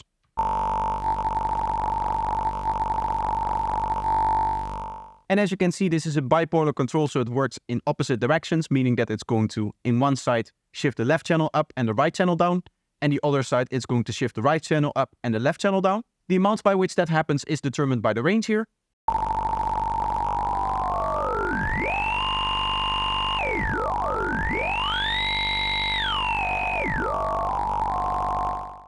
So you can see with higher ranges, we get a much more extreme effect. The direction is going to determine which of these 2 frequency shifters is going to be used. So the behavior that I've been describing up until this point happens when you set the knob exactly in the middle, but you can also select one of the 2 frequency shifters.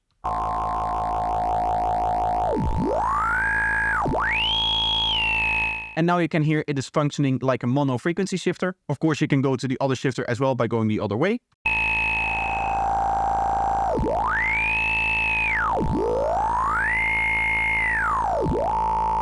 We have the width control over here, which is going to determine how much stereo widening is applied to the sound.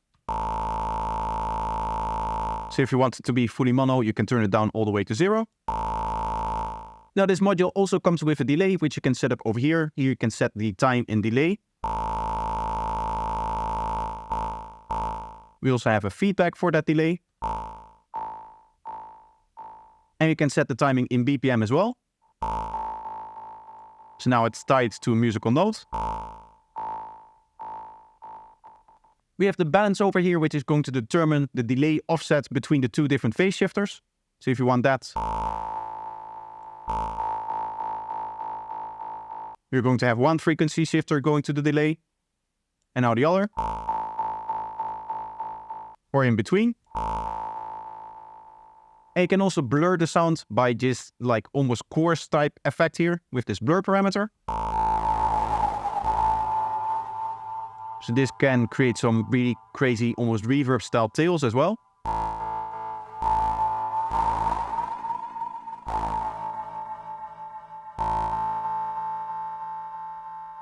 And then the final 2 parameters are going to be the mix, which is going to determine how much of the wet signal versus how much of the dry signal we're going to get.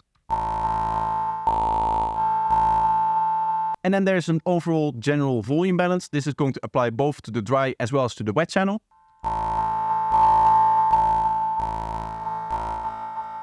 Honestly, if there's really something that I would like from my effects, it is the ability to right click here and just set it to wet only mode so that the level is going to apply only to the wet sound. That way we would finally be able to correctly set up the dry wet for non-linear effects. That is very technical, but I'm going to explain that a little bit later when I talk about the distortion. Speaking about distortion, let's move on to the next effect, which is going to be the chorus. What the chorus is going to do is it's going to create 4 copies of your sound, 2 for the left channel and 2 for the right channel. And it's going to pair these 2 copies and apply different delays to them. Those delays are modulated, so we have the modulation rate over here, which again can be BPM synced to have it in musical terms, or can just be free running to have it in frequency. Then we have the delay amount for the first stereo pair and the delay amount for the second stereo pair. We have the depth amount, which determines how much these delays are going to be modulated. So this is just going to turn up these delay amounts, which again are read in milliseconds. We then have the feedback, which is going to determine how much of the output of the effect is going to be fed back into the input of the effect. Turning this up will make it sound more resonant and just overall will make the effect more pronounced.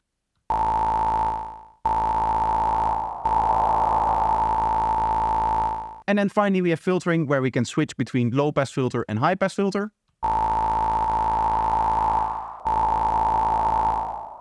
And then the knob is going to be your simple frequency that you can set. So you can set it to be the whole sound if you just have the low pass filter turned all the way up, or the high pass filter all the way down.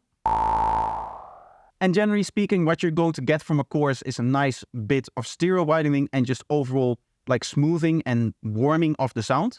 So this is definitely one of the more useful effects in there. The next effect is also going to be very useful because it's going to be the compressor. What the compressor allows you to do is it allows you to set a threshold above which the sound is actually going to be turned down. The amount of turning down is going to be determined by the ratio over here. So every decibel that you go above the threshold, it is going to be turned down 4:1 in this case, meaning that you would actually need to have 4 decibels of volume above the threshold in order to get 1 decibel of volume above the threshold in the output. Now the compressor is actually time-based, meaning that it doesn't start and stop instantly applying those like ratios above the threshold. Instead, it takes, in this case, 90.1 milliseconds to start working and 90.1 milliseconds to stop working. And the attack is measured from the moment that the sound goes above the threshold, while the release is measured from the moment that the sound goes below the threshold again. Then finally, we have the makeup gain. So if you want to compensate for the compression that you're doing, you can turn up the whole signal and therefore you get a more squash sound, because essentially that is what the compressor is doing. It is, squashing the sound together volume-wise, and then you can turn it up to just have more loudness out of the same peak level. Now this is when the compressor is working in single band. If it actually works in multi-band, we get a whole extra range of parameters over here. In this case, we actually get 2 different linked thresholds for 3 different bands, which you can actually see being represented in the graph here.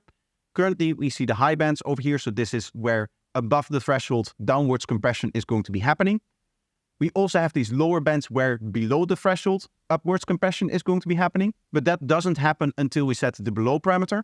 So if I turn this up, you can see that is represented in the graph as well, and we can see this kind of compression. It is taking the volumes and compressing them upwards, whereas this is taking the volumes and compressing them downwards. Now you can actually set the threshold for each band separately if you click here in the middle and move it down or up like this. And you can also set compression ratios by just dragging over here. So you can see the actual compression ratio here and here. You can also see that this is going to be able to do downwards expansion, which is the opposite of compression, where you actually increase the dynamic range as opposed to decreasing it. Finally, the last few parameters are going to be the low crossover and the high crossover, which determines where in the frequency spectrum we're going to go from the lowest band into the middle band by this crossover, and from the middle band into the highest band by this crossover. And then the final 3 parameters are the output gains of each of the individual bands if you want to compensate them separately. The next effect in the list is going to be the convolve. This is going to be a convolution reverb, meaning that you're going to need to select a file, which you can do by clicking here. You can select one of the factory impulses like cabinets or any of the reverbs, like these weird reverbs, but also just like standard reverbs here. Or you can load your own impulse response. It says load your own impulse response, but little sound design tip here, it doesn't have to be an impulse response. It can be any sound. It is of course going to be very, very unpredictable if it's not an impulse response, what the sound is actually going to do, what this effect actually is going to do, because it is designed for impulse responses. But there's still potentially some really cool sound design that you can do by not loading an actual impulse response. Now let's say that we just load a standard like reverb here, so the large hall for example. Let's turn up the mix a little bit so you can hear it better. Then this parameter is going to be the size parameter here. This is literally going to update the length of the file.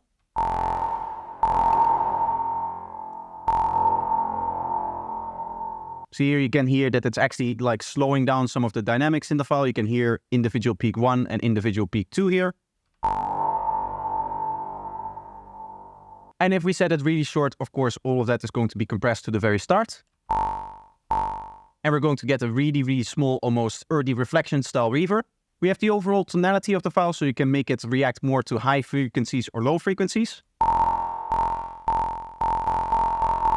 You can hear we're literally removing low frequencies like this, and this way we're going to remove high frequencies.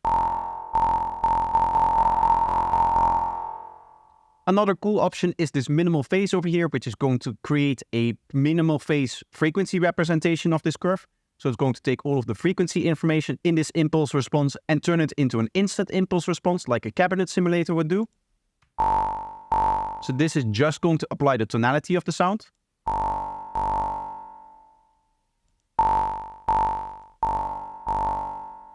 As opposed to the actual tail of the sound.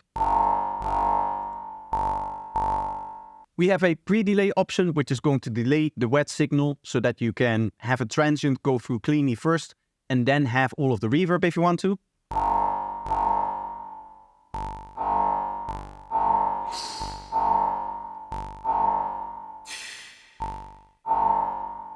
Again, as you can see, you can tie this to BPM if you want to set it in musical notes instead of just frequency or like milliseconds. We have attack and decay parameters, which are going to apply to the file over here. So an attack is going to attack at the start here, and it's going to morph the start. And then the decay is going to make sure that it fades out nicely. So you can see it's fading out more and more, and it becomes sharper and sharper. We have a parameter here for dampening of the high frequencies. So this is also going to make your reverb darker in the same way that turning down the tone does. And then finally, we have the impulse response gain, which allows you to literally just turn up the volume of this file, or down if you want to.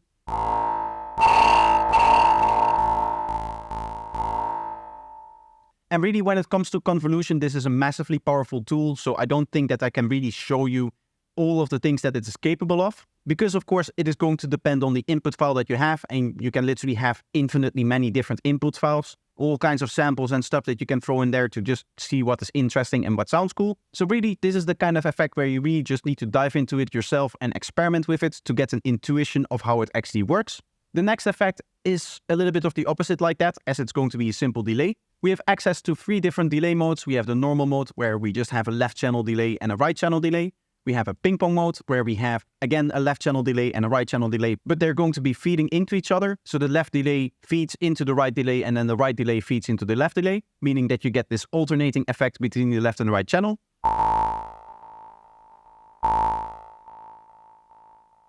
Whereas the normal delay is just like a stereo effect. And then finally, we have the tap delay, where again, the left channel is going to go into the right channel. But in this case, they're not playing left to right, so they're going to be playing in mono.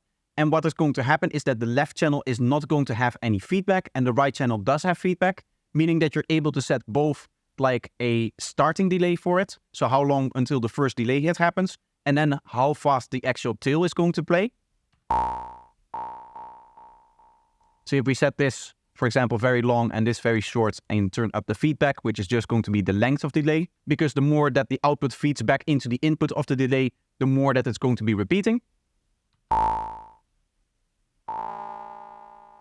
You can hear that it takes a bar for the delay to actually work, and then we get all of those tones kind of morphing into each other at 16 notes. Now currently the timing is set in musical notes, but that doesn't have to be the case, as you can set it to milliseconds. What you can also do is link the left and the right delay. So if you want to have them the same value, and you don't want to update both of them, you can easily do it like this. There's an offset down below as well. So this is just going to be a percentage offset where you can halve it or you can set it up to dotted. As I said, the feedback is going to be how long the delay rings out for, because it's going to be feeding back into its own input. And then finally over here we have the filter, which is controlled both by the frequency, left to right, as well as the Q, which is basically how much of the spectrum are we actually capturing. So you can just exclude a part of the spectrum, usually both a little bit of the low end and a little bit of the high end.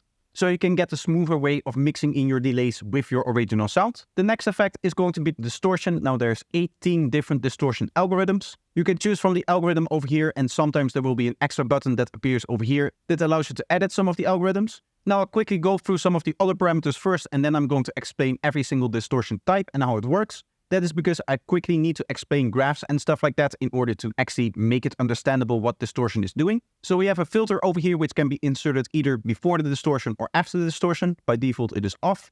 It can morph between a low pass filter to a band pass filter to a high pass filter, and you have frequency and Q values over here. And then we have the drive, which is going to change the transformation curve, as well as the mix, which is going to mix between the transformation curve that is currently displayed in the graph and a linear curve. Now that may not make sense, so let me quickly go and talk about distortion a little bit. And in order to do that, I'm going to go in here and actually open up the X shaper. As you can see, this is one of the ones where we get some extra parameters, and the parameters that we get are actually these two graphs here. So we have a graph A and a graph B. Now what this graph is going to represent, it is going to be this quarter and inversely this quarter of the graph over here.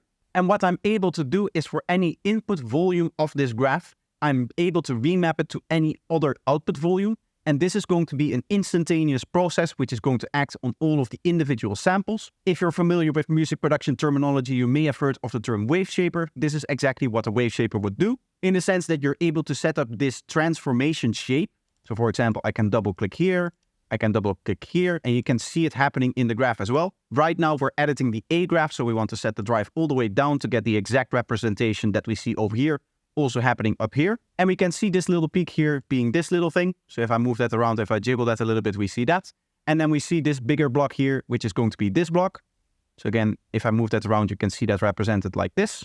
Now, if I move all the way over to B, what we can see is that it's currently a linear graph. So as you can see, it's just a straight line down, meaning that all of the input volume is going to be remapped to the exact same output volume. That is also what the mix is doing. So if I move it back to here, you can see that the mix mixes between linear and our shapes here. Of course, that is handy if you also set up a custom shape in B and you still want to be able to mix it in. In that case, the drive is not going to do that for you, but the mix is going to. Now, knowing how this graph works, we can start to interpret it when we talk about the other distortion types. So let's just go into the tube distortion, and what we'll see is if we turn the drive up, it is just going to make things louder by literally just bulging out this graph here. This is, as you can imagine, based on the way that analog tubes actually saturate and distort. And this is going to generate only odd harmonics because of that. The reason why that is the case is because we have a symmetry between the graph at the upside and the downside. For those that don't know, this is going to be the positive side of the wave cycle, and this is going to be the negative side of the wave cycle. Later on, we'll also see an example or two of graphs where that isn't the case, and therefore we're also going to be generating even harmonics. But for now, the odd harmonics continue with the soft clipping and the hard clipping. So this is soft clipping, meaning that we're just clipping off the highest part of the waveform and we're softly approaching that, especially if you set it up like this, for example. And then we have the hard clipping where you can see at a certain point, we just start to clip and we don't make it go any louder. And you can determine where that point is going to be. We have the diode over here, diode 1 and diode 2, which is, as the name imagines, based on diodes in circuits and how they distort. We then have this very crazy graph for the linear fold, which, as you can see, is literally just like triangles folding up and becoming more and more aggressive. As you can imagine, with this, we get a very aggressive type of distortion because we're really quickly remapping for when the volume changes just a little bit. Like a small change in the input volume can have a massive result on where the output volume is going to be. So you get some really messy sounds out of that.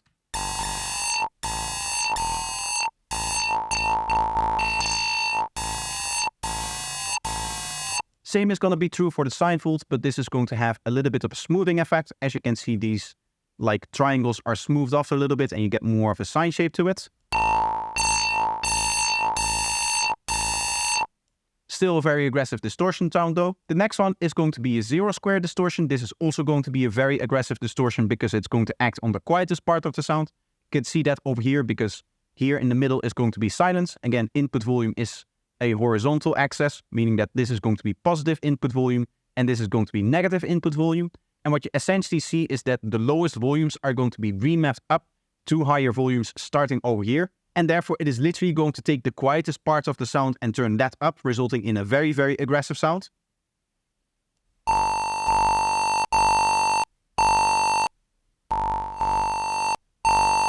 I'm just quickly going to lower the resonance on here because it is not really helpful.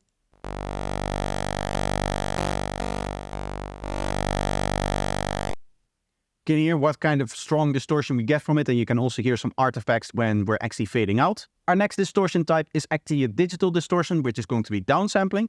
If we look at the graph here, it makes a little bit less sense what is happening because it is kind of shifting in weird ways. But essentially what we're doing is lowering the digital resolution of the audio file.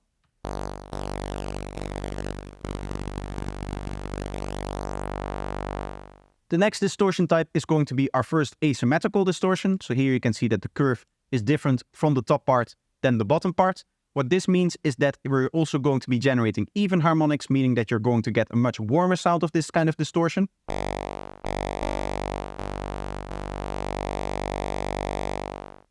And it's not going to be as sharp as other distortions, say the diode or the tube distortion. The rectifier is going to be a very strong distortion because you can see that it takes the whole positive part of the wave cycle and flips it into the negative. So all of the positive input values are going to become negative input values.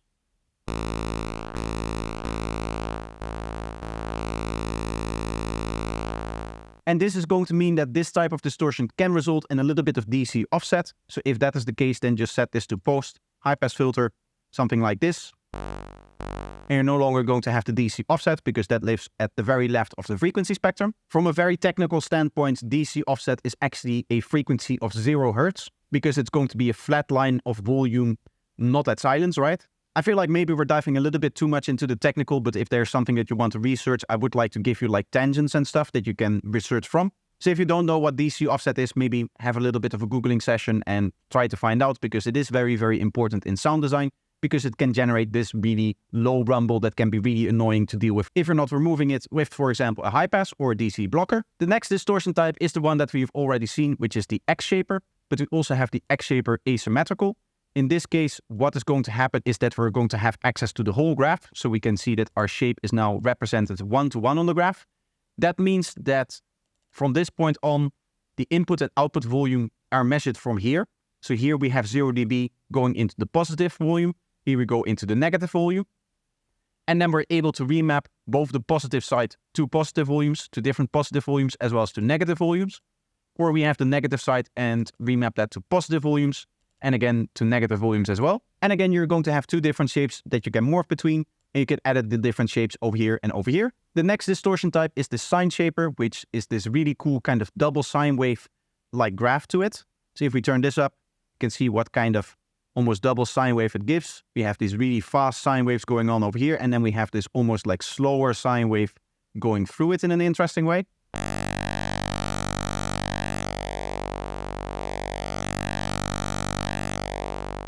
And you can hear that this is also a very interesting distortion sound. Next up, we have the stomp box, which isn't really a distortion. I would more classify this as a saturation, as it isn't that strong.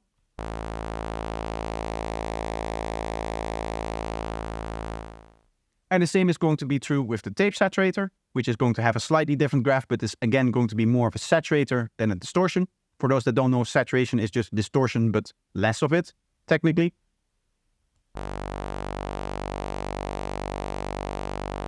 So as you can hear, just like a slight beef up of the sound, like a slight tonality change, but not really any aggressive new frequencies being introduced here. What does introduce aggressive new frequencies is the new overdrive. This is another one that has an extra parameter. In this case, it is the stacks, which determines how many stacks of overdrives are laid on top of each other, going up to 16. And you can hear that this creates some really, really aggressive distortion.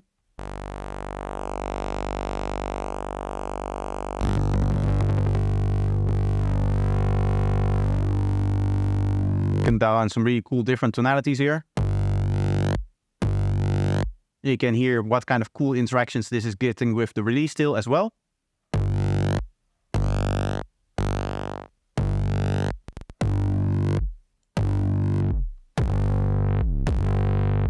And then the final distortion type is actually the soft saturator, which does say saturation, but I feel like you can get it to distort. Like this is getting into the territory where we're really just altering the wave and we're getting a much sharper sound. So I would almost classify this as distortion at its highest drive. But at lower drives, you do indeed just get a little bit of extra coloration to the sound. Which reminds me, as you can see, I'm just bypassing the effect over here. So this disables the effect, but you can still hear the output going through it. Right, it's not being affected here, but it's also not blocking the output. We're not like muting it in any way. And of course, with the bypass turned off, we are going to have the actual effect of the distortion here. This is much easier than, for example, say that you have set a custom mix, always going back here and turning the mix down to hear what it sounds like without, and then having to set it back to the exact same value. This is just an easy one-click solution. The distortion took a long time to explain, but the next few effects are going to be a little bit easier. We have the equalizer, which is going to be a low band, which you can set to low shelf, low peak, or high pass, or low cut, whatever you want to call it. We have Q factor for it here, we have the frequency for it here, and we have the gain, which is only going to act on the shelves and the peaks. And the same is going to be true for this high band here, but instead we have a high shelf and a low pass, or a high cut, whatever you want to call it again. And this is just going to be, as you can imagine, your standard EQ type deal. The next effect is going to be the filter, which is going to be very, very similar to the main filters in that it's going to have every one of those filter types. So you can see all of the same filters in here that we saw before. It used to be the case that the filter cutoff could only go up to 16K for this filter, but in this new version, the filter can go up all the way to 22.050, which is actually going to be Nyquist for anyone that is working at 44.1K. So that is really cool. That is actually a personal favorite feature of mine, that we now have the full range of frequencies available over here. The flanger effect is also a little bit more of a basic effect with just very few parameters. What this is going to do is it's going to create 2 copies of the sound, and then it's going to apply a slight timing offset to them so that they phase cancel and create interesting peaks and troughs in the frequency spectrum. We've seen those peaks and troughs before with the actual flanger filters over here. So we have all of these flangers. This is basically what the flanger is going to do to the frequency spectrum. And because the flanger is being modulated by this rate here and this depth, what you're going to see is this spectrum kind of moving around as if you're modulating the filter cutoff up and down. So let's turn this off. I'm also quickly going to go in here and make sure that all of this goes to main. And this is turned down here so that we just hear a saw wave going through the flanger.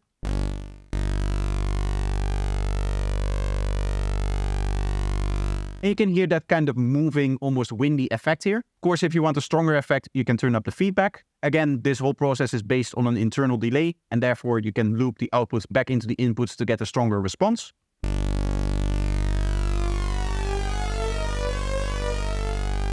can also hear that the left channel and the right channel are doing different things, and the offset between the left and the right channel is determined by this phase here. So if you want to have them do the same thing, you just turn this all the way down.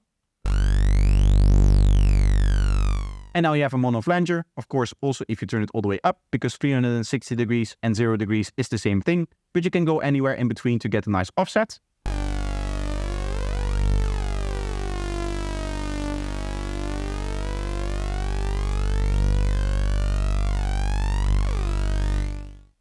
The next effect is actually 2 effects in one. This is the hyper as well as the dimension. Both of these are stereo widening effects, so that is why they're combined together. The hyper is going to be a unison generator. So as you can see, we have up to 7 voices here.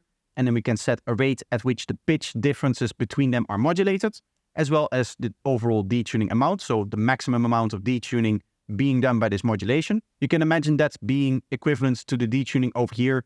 But instead of all of these voices staying static in the position that we see them with respect to like the overall tuning, the overall detuning, what they're actually doing is they're like moving in between there. Finally, we have a retrigger option over here, which means that if this option is selected, all of the notes restart from the same pitch and then start drifting away in pitch so that you get that nice kind of laser sound.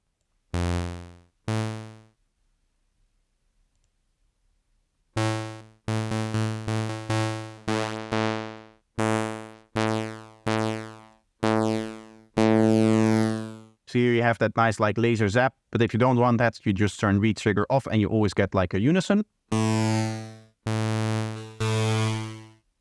We also have the dimension, which I personally like to think of as an early reflections generator, even though it's technically not that. It is actually based on some delays as well. And you can just set the amount of delay here. But in this case, because it's a size, I like to think of it as the size of the room that you're emulating, because it has this really nice like delayed sounds, which almost feels like the early reflection actually takes some physical time to move through the room and then get back to you and you're actually hearing it. And of course, at size all the way 0, it is actually going to be instant. So then it just becomes a nice extra stereo widening effect. The next effect that we need to talk about is going to be the phaser. This is again going to be similar to the phaser filters that we saw in here. In the flanges and then in phaser. So here we have a 1-pulse phaser, a 2-pole phaser, a 3-pole phaser, and a 4-pole phaser. You can see that it just increases the amount of spikes and troughs that there are. And in the phaser over here, we can actually go up to 18 poles, so 18 of these spikes here. Again, we have a modulation rate, which can be set to the timing of the song so that it's project synced, or we can set it to be free running and set it in frequency. We actually have 2 depths amounts here. The first one is for the modulation depth, so the modulation, how much the modulation is being applied.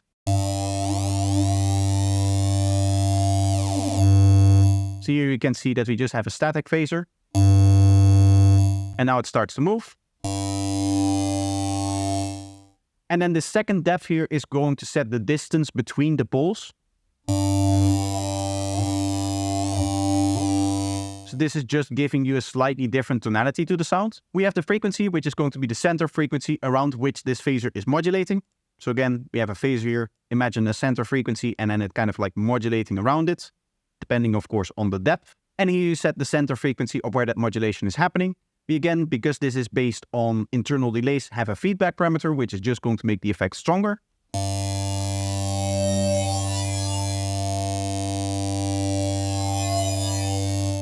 And again, because the left and the right channel are offset, we have a phase which is going to determine the offset between the left and the right channel, which if you want, again, to have a mono phaser, you just turn this to 0 or 360 degrees. Or you can have a left-right offset with the phase anywhere else. The next effect is another bigger one. It is going to be the reverb. That is because there's 5 different reverb algorithms. So as you can see, we can go through them here. And again, we have arrows to move between them. As you can see, these algorithms come with different parameters, so I'm going to have to explain all of the parameters for all individual algorithms. We'll start off with the plate algorithm, which is going to be the default that opens up and the first one in the list. And this is going to emulate your classical plate reverb. For those that don't know, in like the 70s and even the 60s, maybe even earlier than that, when they wanted to create reverb, one of the ways that they could do that is to have a big metal plate and then have a speaker on one end and a microphone on the other end and literally play the sound through the plate, so that it gets kind of smoothened out by the actual physical act of the plate vibrating. And then it gets recorded again, and then it will have this smooth, like, reverb sound to it. So all of the different reverbs are going to have a low cut and a high cut to remove lower frequencies or higher frequencies from your reverb. This particular reverb is going to have a size parameter, which actually going to determine the length of the reverb. Let's turn this up a bit.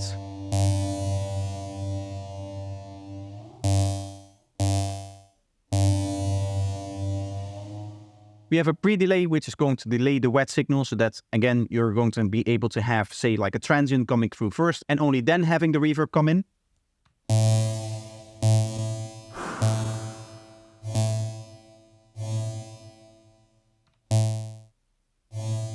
We have dampening of the high frequency so that the high frequencies don't stay as bright. You hear a very dark reverb, and now we get a very almost unnaturally bright reverb. Finally, we have the stereo width. Because a plate reverb used to be originally mono, you can emulate that by having a 0 width here. Now you get a fully mono reverb, but you can also make it wider if that is what you want. And just have like a more natural reverb sound with the left and the right channel having different reflections and whatnot. The hall reverb is going to emulate a hall type room. So that is going to be a very long, deep room. And that is going to result in this being very good for very long reverbs. So if you want a very strong, like very extended reverb sound, this is one of the algorithms that does that best.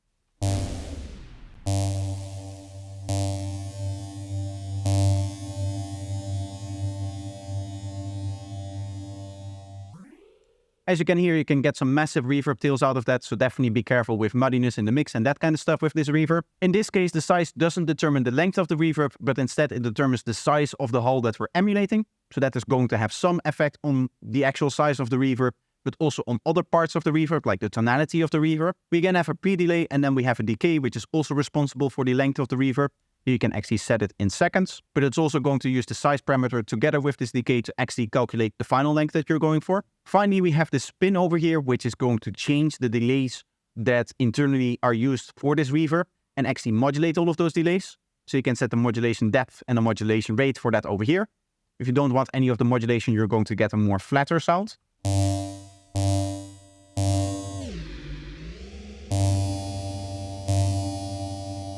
Whereas if we set a little bit of modulation, you can hear we get a little bit of a smoothing of the sound, and it also just slightly changes the tonality of it. The vintage reverb is really good for generating more old school, warm kind of reverbs. And one of the cool things about this reverb is that you actually have control over the early reflections versus the late reflections. The size parameter once again just sets the length of the reverb in this case. We once again have a pre-delay, and then we also have the length here in milliseconds. Again, it is actually going to use both the size and this decay over here to calculate the final length. As I said, we're able to control early reflections separately. That is where the ER size comes into play. We again have dampening of the high frequencies. So if you want a little bit more of a muffled natural sound, then this is the way to do that. And then finally, we have diffusion A and B over here, which are going to work together to set up the diffusion. Diffusion A is going to be the length of the diffusion, and diffusion B is going to be the dampening of the high frequencies of the diffusion. And you can think of diffusion as like an extra stage of reverb almost, like it almost acts like a reverb after a reverb in a way. Finally, this reverb is being modulated with a chorus. So as you can see, we have both rate and depth amount for the chorus here. Next up, we have nitrous, which is going to be a multi-mode reverb. As you can see, we can select the modes over here. And these are just going to be different tonalities for the reverb. The interesting thing about this reverb is that this is one of the two reverbs where you have control over the actual feedback. So this is another different way to actually calculate the size, right? A longer feedback is going to result in a longer reverb size.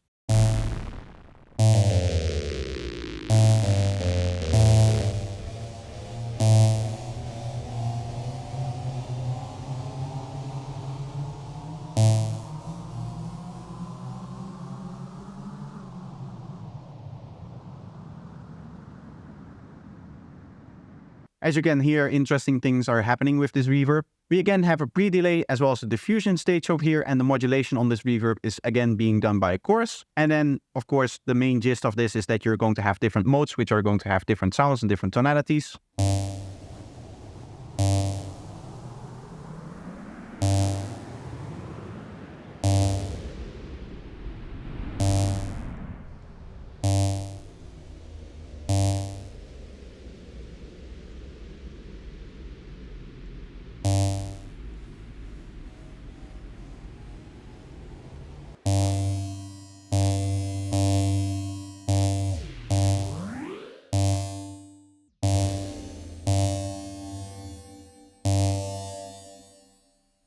As you can hear, you get a really wide range of different tonalities, and with the chorus ups especially, what you can do is you can just play a short note into it and then just have the chorus kind of generate this moving almost texture for you.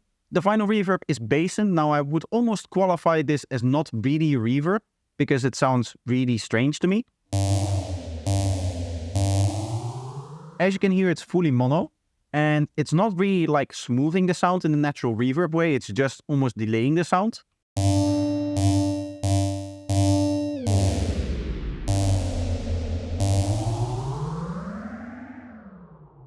But it's definitely an interesting effect, especially if you're modulating something like the size, which results in those pitch changes. Again, the modulation on this reverb can be a chorus, so you can also set up like a very strong chorus on this.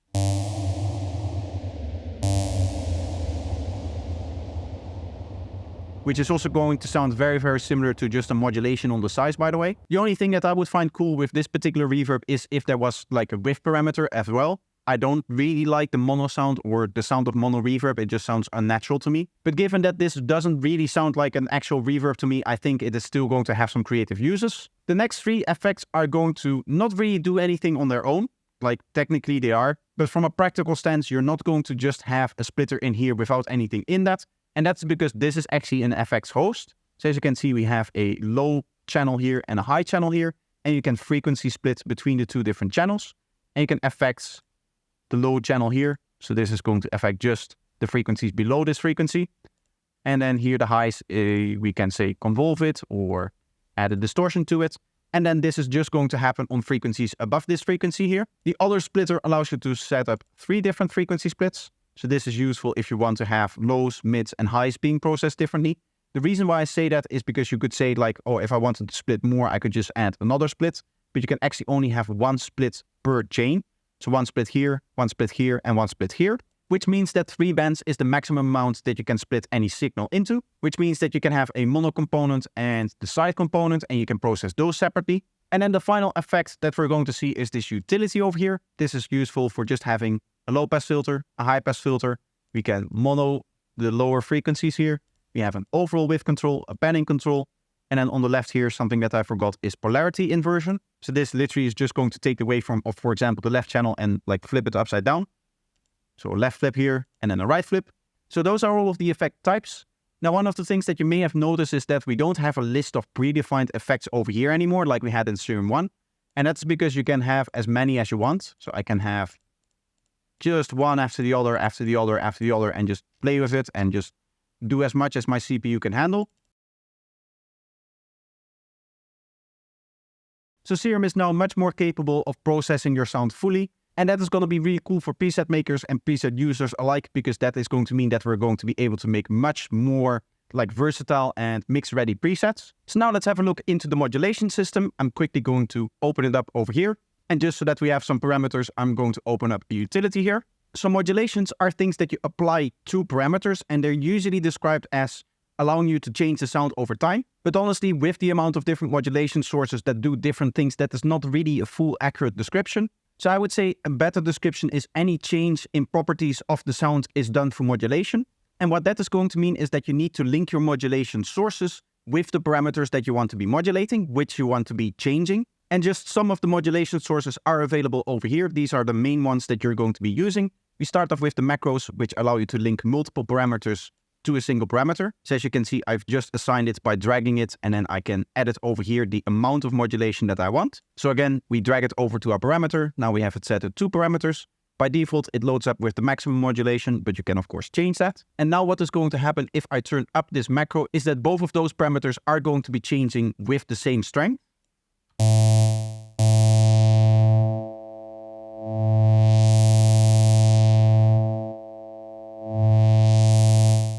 So as you can see, as the knob travels up, the parameter is actually moving around the ring here and moving around this ring here. So these are going to be your modulation depths. Now the second modulation sorts are going to be your envelopes. Now these are going to be like changes over time. As I've already discussed, envelope 1 is going to be linked to the output volume. And the way that an envelope works is that it takes an amount of time to go up to the maximum level. So up to the maximum modulation amount. In this case, this is defined by the attack, and this will be very easily audible. If I turn up the attack, you can already hear it in the volume. And you can also see in the graph that it's taking some time to go to that maximum value. Then we can determine how long it will stay at that maximum value with the hold parameter here. So this will extend, and you can see that there's an extra point there. That is because we also have a decay stage, which is determined over here. You can see we're setting a second length, and then we can set the actual value of that decay stage in the sustain here. This will be the value that is being held by the envelope as long as you're maintaining a note. So for the start of the playing of each note, it is going to apply this curve to any modulation that you set to it, or in the case of envelope 1 to the volume. And then once you release a note, that is where we get into the release stage, which is determining this final curve over here. So again, you can turn up the length and lower it as well.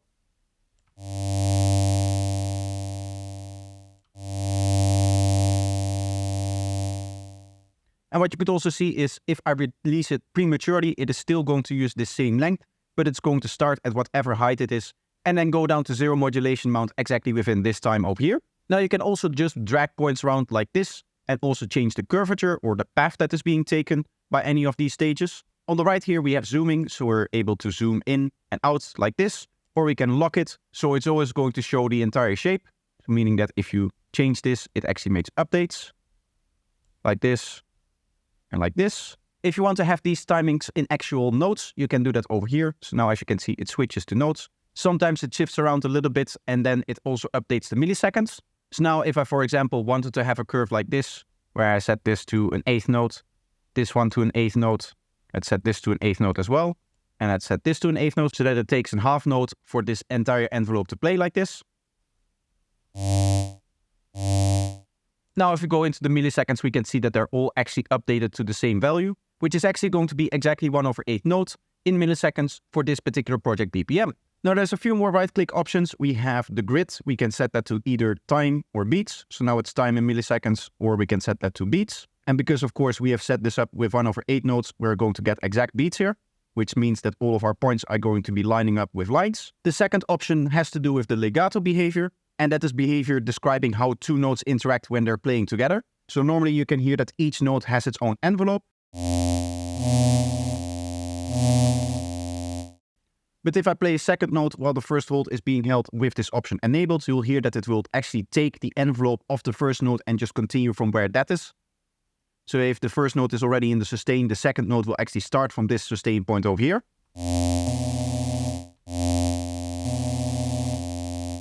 And this is going to be a setting that will be very useful together with the global legato settings, which we'll see later. So moving on to the LFO now, I would say that this is the main modulator that you're going to be using inside of Serum, at least for me that is. And that is because this device really can do everything that you need it to do in a time-based sense. So by default, the LFO is a looping modulator, meaning that this shape is going to be looped depending on the time that we are setting over here. So let's quickly assign it to a parameter so that we can see what that means. Let's just go to the width here. We're just interested in the animation anyway.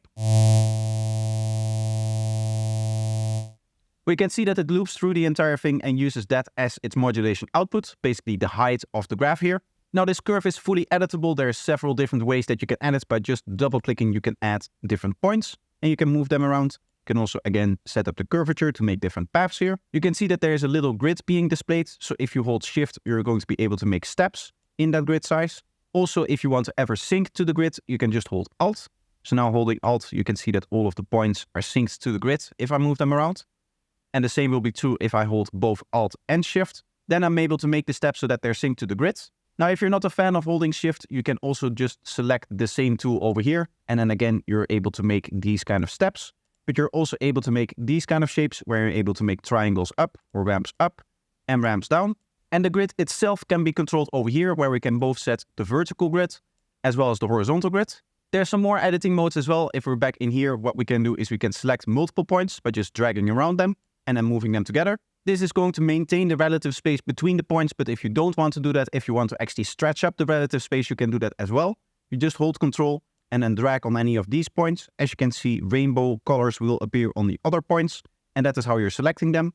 All of the points that are colored are going to be selected in this, and now if I move this around, you can see that we have stretching available here. And depending on how far you're setting the control, it is going to be stronger and weaker. So if I move it further, you can see that I can now move the whole space. Now, all of these shortcuts do work in all of the other graphs that we have seen up until this point. Like, for example, the spectral filter graph, the warp mode remap graph, or the distortion X-shaper graph. Something that doesn't work in other graphs but is really cool in the LFO to do is the modulation of points. If I drag over a macro, you can see an X or a Y opens up, and I can actually modulate that. So now moving this around, we'll move around the point, of course, within the restriction that it cannot cross over in other points because you can never have two values at the same time for a graph. The same is going to be true for these curves. So you can modulate this curve over here, just like that, and it's going to go up and down. By the way, this is also possible for the envelopes. So again, for the envelope curvature, you can actually modulate that. Finally, in regards to editing your graphs, the final thing that I want to show is this pop-out window where you can edit in more detail. You're going to have the same grid options over here, but what you also see are going to be the playback options, as well as being able to load and save custom curves. So again, there's going to be different presets available over here. You can also generate random curves, like this curved version or this flat version. And as you can see, you can also take the shape from any of the oscillators. So now we have the shape from Wavetable B here, which is just a saw wave, but if I make a little bit more of a different wavetable, like a more complex one. Let's see if I can find something interesting. Say this shape over here.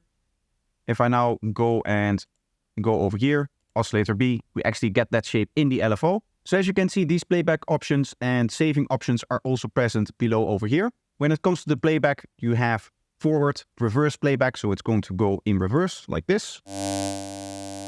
And then we have our ping pong, which means that it's going back and forth. There's a few more playback options, mainly the free, retrigger and envelope modes over here. This means that it's not going to retrigger anytime that a new note is playing, so it will just start working and it will continuously loop. This will retrigger the sound every time that a new note is played.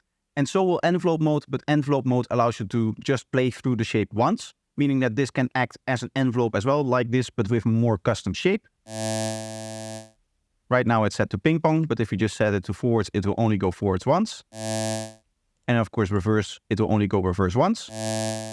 The parameter below that is the mono parameter, which means that if you turn this on, the LFO will actually be singular for all of the individual voices. Whereas if it's turned off, a new LFO will be generated for every voice that the synthesizer plays, meaning that there can be slight differences of the LFOs in individual voices. Below that, we have the anchoring option, which ties the LFO to the DAW playback. So that means that if you set it to free running, this will always make sure that it's in line with the DAW. And if you turn it off, specifically if you're changing and modulating around like time values over here, then you have a chance to actually go out of sync with the project itself. So anchoring timing in place will make sure that you're always in sync, but that does mean that sometimes you're going to get clicks in your modulation as it snaps from one position to the other in the LFO. Next to that, we have our timing options. Again, we're going to have a rate here, which is going to determine how fast the LFO is playing, which we can set both in time signature as well as in hertz. When it comes to time signature, you have access to triplet mode, which is going to give you triplet options as well as dotted options.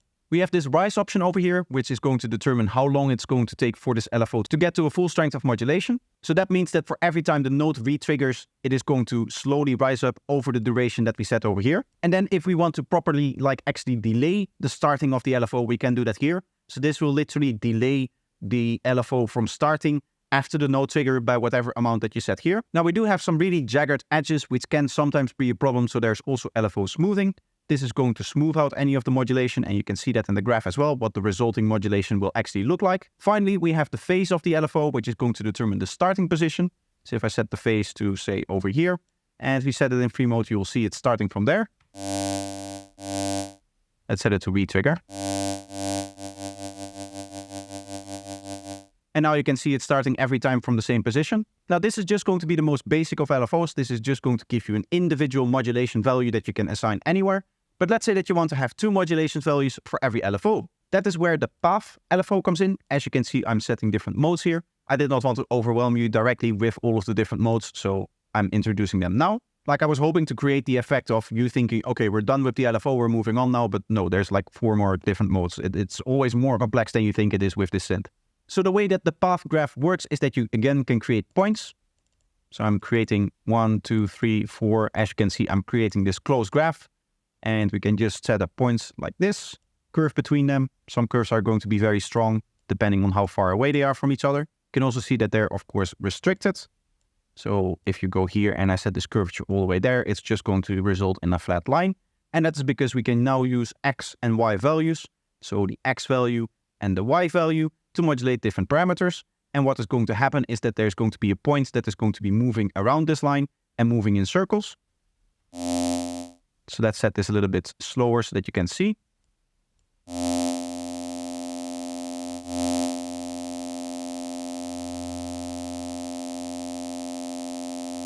It seems that we have an extra point there, so that is why it was stopping there.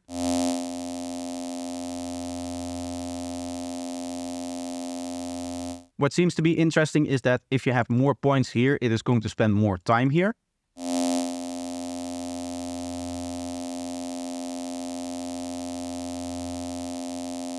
So I guess that is kind of a cool way to speed up and slow down different parts of the modulation. Right now though, we have a closed loop, so that is maybe not what we want. We can also have an open loop. So as you can see, the last point is disconnected. That actually means that it's actually going to jump the gap here, so you can have discontinuous modulations if you want to. So let's just move this all over here so that you can see.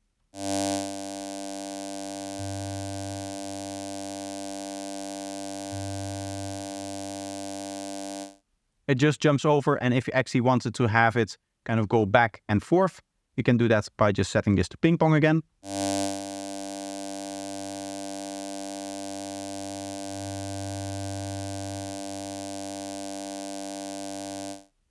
Again, modulation points can also be modulated themselves. So we can set the X value here, we can change the Y value, and we can change curvatures, and all of that is going to work.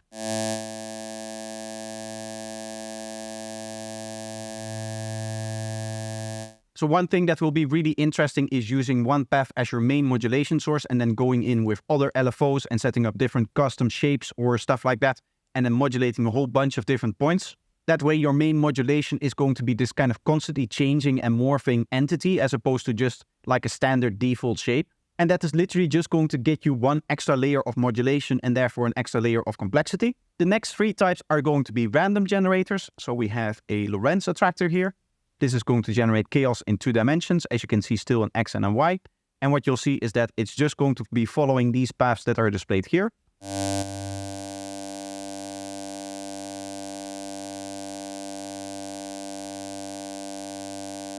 Sometimes it likes to hover around a certain area.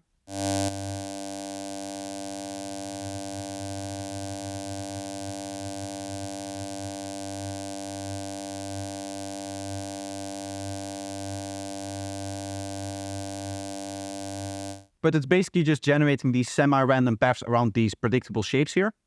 And the same is going to be true for the rustler here, but that is just going to have like one point and it's going to be circling around that.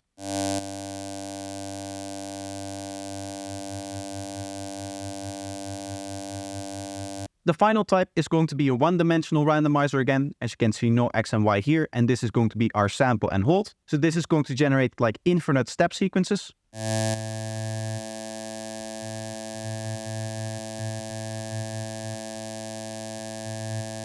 Probably really cool to put something like this on a filter.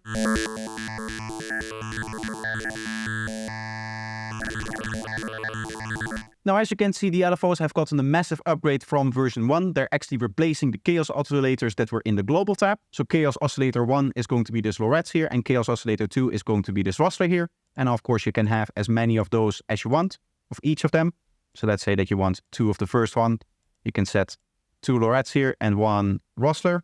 And instead of being limited to just one of each type, you're going to have as many as you want available. What hasn't been upgraded though is the velocity and the note. This is still pretty much the same as it was in Serum 1, where we just have velocity input, which we can remap. So again, just like any other remap graph, all of the input velocities are going to lie on this axis, and then you can output them to whatever other value that you want on the y-axis. So that means that all of the velocity information is going to come in here, is going to be remapped by this map, and then you can apply it to whatever parameter that you want. Most likely it's going to be something like a volume or maybe a filter cutoff. And then we also have the note value, which is literally just going to be the note in pitch. Some really cool sounds there, by the way. And then the final modulator that you're going to be able to access on this main page here is the mod wheel, which we can see over here. This is basically similar to a macro, in that it just goes up and down, and you can assign multiple parameters to have them do the same thing. Our phaser is going a little bit crazy, but you get what I'm doing here. The difference is that most of the keyboards actually come with a mod wheel. In fact, if I go over here, this would be a mod wheel. And just for continuity's sake, it is going to be really easy for you to map the mod wheel to presets in a way that you would also use the mod wheel on your MIDI controller, so that it's like a one-to-one representation. But other than that, it is not different in functionality from a macro, in that it's just one parameter which you turn up or down to actually change the value. Now, for all of the other modulators, we're actually going to have to move over to the matrix screen, which means that it's probably a good idea that I explain this first. This is going to be an overview of all of the modulations that are being applied in the patch. So each individual modulation that we have now assigned over here is going to get its own entry, its own role in this table. And this is where you can tweak the finer details of your modulations. Now, starting from the top, there's a button to actually expand this so that you don't see the modulators and you have a bigger list here. We then have the ability to reorder the table. So we're just able to drag these around and order them however we want. On the right here, we can also order them in other ways. So we can sort either by the source or by the destination, which are going to be the source over here and the destination over here. We're then able to lock the entire mod matrix like we are with many other parts of the synths, and then start browsing presets. To hear what different presets sounds like with the same modulation assignments. We then have 2 options to create 2 basic modulations, a vibrato effect, which uses an unused LFO and it assigns the mod wheel to create the vibrato amount. And then we have the velocity to amp assignment, meaning that your patch is going to be velocity sensitive. Finally, if you wanted to delete all of the macros from the modulation, all of these modulation assignments here, you can do that really quickly with this button over here, which, as you can see, clears all of the macros. Now, diving deeper into the matrix itself, what we can do is we can set our sources here. So we can just find any source that we want. We have our envelopes, LFOs, we have some note information, we have actual oscillators, so we can take any of the output from any of the oscillators and use that as our modulation source. We can find the macros over here, so that's these macros. We have MPE control, which is note expression. Then we have the output of the filters. So the same thing that applied to the oscillators, we can also take the output from the filter and use it to modulate any parameter. And then we have some other miscellaneous over here. The ones in the note that we have to go through is basically everything except the note and velocity, which are going to be this note and velocity here. The modulation sources that we haven't seen yet are going to be the active voices here, which is the total amount of voices that are able to be played, divided by the amount of voices that are actually playing. So you're going to kind of get a ratio of how many voices you're playing with the synth, and that usually translates to how many notes of the total amount of notes that you're accepted to play. Again, later, all of the voices stuff is going to make more sense when we actually talk about that. We have these note on parameters here. First 2 are going to be the alt. These are going to generate alternating sequences of 0 and 1. So like zero modulation and maximum modulation. And Alt2 is just going to be the inverse of Alt1. So if Alt1 is generating 1, then Alt2 will be generating a 0 and vice versa. We have the randomization for each of the nodes. We have 2 randomizations that are going to send the same value to multiple different destinations. And then we have this discrete one, which is going to send each destination that it's assigned to a different random value. Now I talked about velocity before, but we also have release velocity. Normally velocity refers to how hard you press down a node. And then release velocity is going to determine how hard you release a node, or how quickly you release a node, I should say. And then the last 3 modulation sources in this list is going to be voice index and voice mod 1 and 2. This is going to be making more sense once again when we talk about voices, but this is actually going to be a different voice than the other voices that I was talking about. It will all make sense later, I promise. Now the other ones that are in here, we've already seen the mod wheel, but we also have the aftertouch. Theoretically, velocity is a one-time thing in the sense that you press the notes and that is going to have a certain speed to it, how fast you press it. But you can always kind of, even if you have the note already pressed, press down a little bit more. Like, I can always touch more, right? And there are some devices that can actually read this touch, and in that case, you can use this extra touching as another modulation source, this extra pressure on the key. The same is going to be true for polyphonic aftertouch, but it's going to be changing for every note. So every note that you're playing is going to have its own pressure that you can actually determine and use as a modulation source for that particular note. Then we have the pitch bend, which is going to be this pitch bend over here. Again, pitch wheels are going to be very common in all kinds of different synths and keyboards and whatnot. And again, mine has also one. It's going to be the furthest out one over here. This is the one that snaps back to the center as well. I don't know how well that will show on camera, but that is because it will always stay in the middle. Because if you go down with the pitch wheel, it is going to pitch down. And if you go up with the pitch wheel, it is going to pitch up. And that behavior is also replicated in here. So if I move this down and release, it snaps back to the middle. Quickly, so that it's completely out of the way, I'm going to cover the rest of the pitch wheel, which really is just 2 parameters. The amount of pitch that is being raised or lowered when you go higher. So you can go both negative and positive 24 here. And here as well, you can go negative and positive 24 to determine the pitch bend when you go to the lower part. So what could be really cool, for example, is if you want to go an octave up, you move the pitch wheel down. And if you want to go 2 octaves up, you move the pitch wheel up.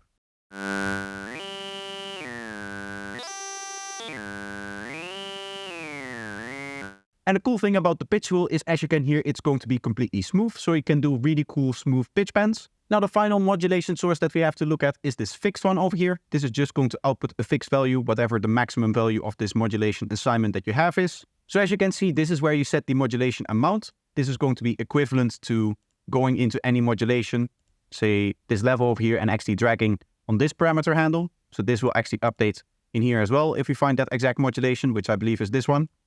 So moving this around, we will go back and we can see that it's back up again. Go down. You can see that it's lower again. Now, if you would like to change how the amount is actually reflected, you can do that with the remap mod. So to show this example, what I think is good is that I quickly go and initialize here. And I'm just going to set up a macro for the level so that we have a very basic modulation, which is just a full amount. Let's quickly look at this curve over here. What I can do, first of all, is just go up and down and kind of bend it. What this is going to do is it's going to make sure that the modulation is more active towards either the top or the lower part. So let's set it to the top and let's just see what happens to like the speed of how fast this goes up into higher values. Even this low, it is already at almost the maximum of this parameter here. And if I go the other way around, it is actually going to stay at lower values more. Now, this was how it used to be in Serum 1, that you could just move this up and down. But now if you double click, you can actually edit this curve. And I could, for example, have it go up at the halfway point of the modulation and then down again. In this case, there's an extra point here, which I then also have to move down. And you can probably guess that it is really powerful to have, for example, a macro control multiple different parameters and then still have differences in the way that that modulation is applied to the different parameters. Again, with just like all of the other curves that we have seen, there's presets available. So you have a whole bunch of factory presets. We have a few remapping presets here, which are doing something special apparently. And you can save your own shapes, which will then show up here as well. We also have smoothing, in this case specifically for the rise and fall. So we can unlink those and have them different. The rise is going to go, how fast is the modulation going to go up? And the fall is going to determine how fast is the modulation going to go down. So now if I go like this, if I turn it all the way up, we should see it being smoothed a lot more.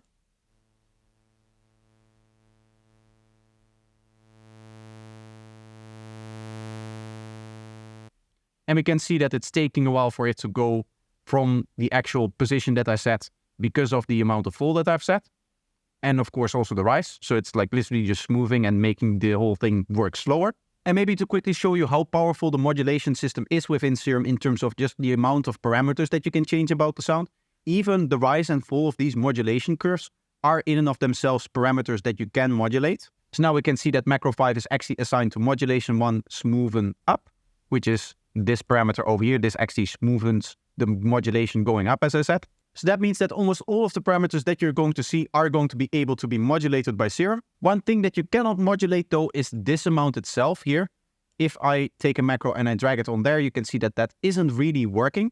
The way that you're going to be able to do that is through the aux source. So this is where we set up an auxiliary modulation that is going to be multiplied with this modulation here. I've now set the same modulation, so that's not going to work. But let's set macro 2. So now this modulation isn't going to do anything unless macro 2 is turned up all the way. So now the modulation is going to work.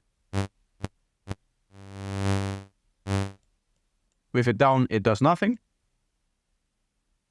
And if we set macro 2 halfway, the modulation amount is going to be scaled by half. So this is literally just like a multiplier for this amount over here. Now, right now, the modulation is working in one direction. So right now, the parameter is set all the way down and the modulation is just moving it this way. But sometimes in modulations, it is useful to have it go both ways. For example, with the panning or with pitch tuning or something like that. If you want to be able to tune both up and down with modulation, and you want 50% to be the original tuning without any of the modulation, then in that case, let's say that we go in here and we take macro 8 and we want to assign that to the pitch. We can also show how that works in here, where you select some of your parameters. You just have lists with all of the different parameters. And usually what I find really annoying is to find the exact parameter that I need. So what I like to do instead is usually go to the parameter that I want and then just assign a dummy modulation and then go in here and change the modulation to whatever I need. And you can already see that right now this is set to bipolar, so it automatically goes and takes this modulation and makes it bipolar. We can see that this is the center position and here it goes to the right and the left. And that is being controlled by this switch over here. So we go bipolar, unipolar, bipolar, unipolar. To the right of the destination, we have our little output monitoring. So this is showing you exactly what the modulation is doing on the parameter. It is actually showing you the output of the parameter, I believe. So it will sum multiple modulations together. We can again test that by initializing and, for example, taking the level here, making sure that we have a time modulation happening on it. And then let's also assign a macro. So if the macro is turned up, it is always going to be fully up and the parameter cannot go any further. So that means that even in the LFO, we should see the output stay all the way up. So this is actually an output of the parameter value, not the individual modulation value. Now, I've talked about the aux source before, but there's a few extra things that we want to show here. So let's set up another aux source, macro 2 here. And what we can do is we can invert its behavior. So now at the bottom, it is going to be fully modulating. And at the top, it is going to be fully not modulating. And still in between, it's going to be a percentage of both. We can again remap this whole thing. So we again have a curve here, which you can also click on to edit. Instead of just simply inverting it, it will actually be remapped by this thing in the same way that the modulation itself is remapped here. This remapping will just be applied to the actual modulation amount here. Then finally, we have our output. So this is going to be another multiplier. So let's say that we set this up back to normal by just deleting some of these points here. There and there, double clicking deletes them. Let's say that we still want this to go to 0% and we don't have macro 2 here, or we're using it for something else, so we cannot actually use a macro here.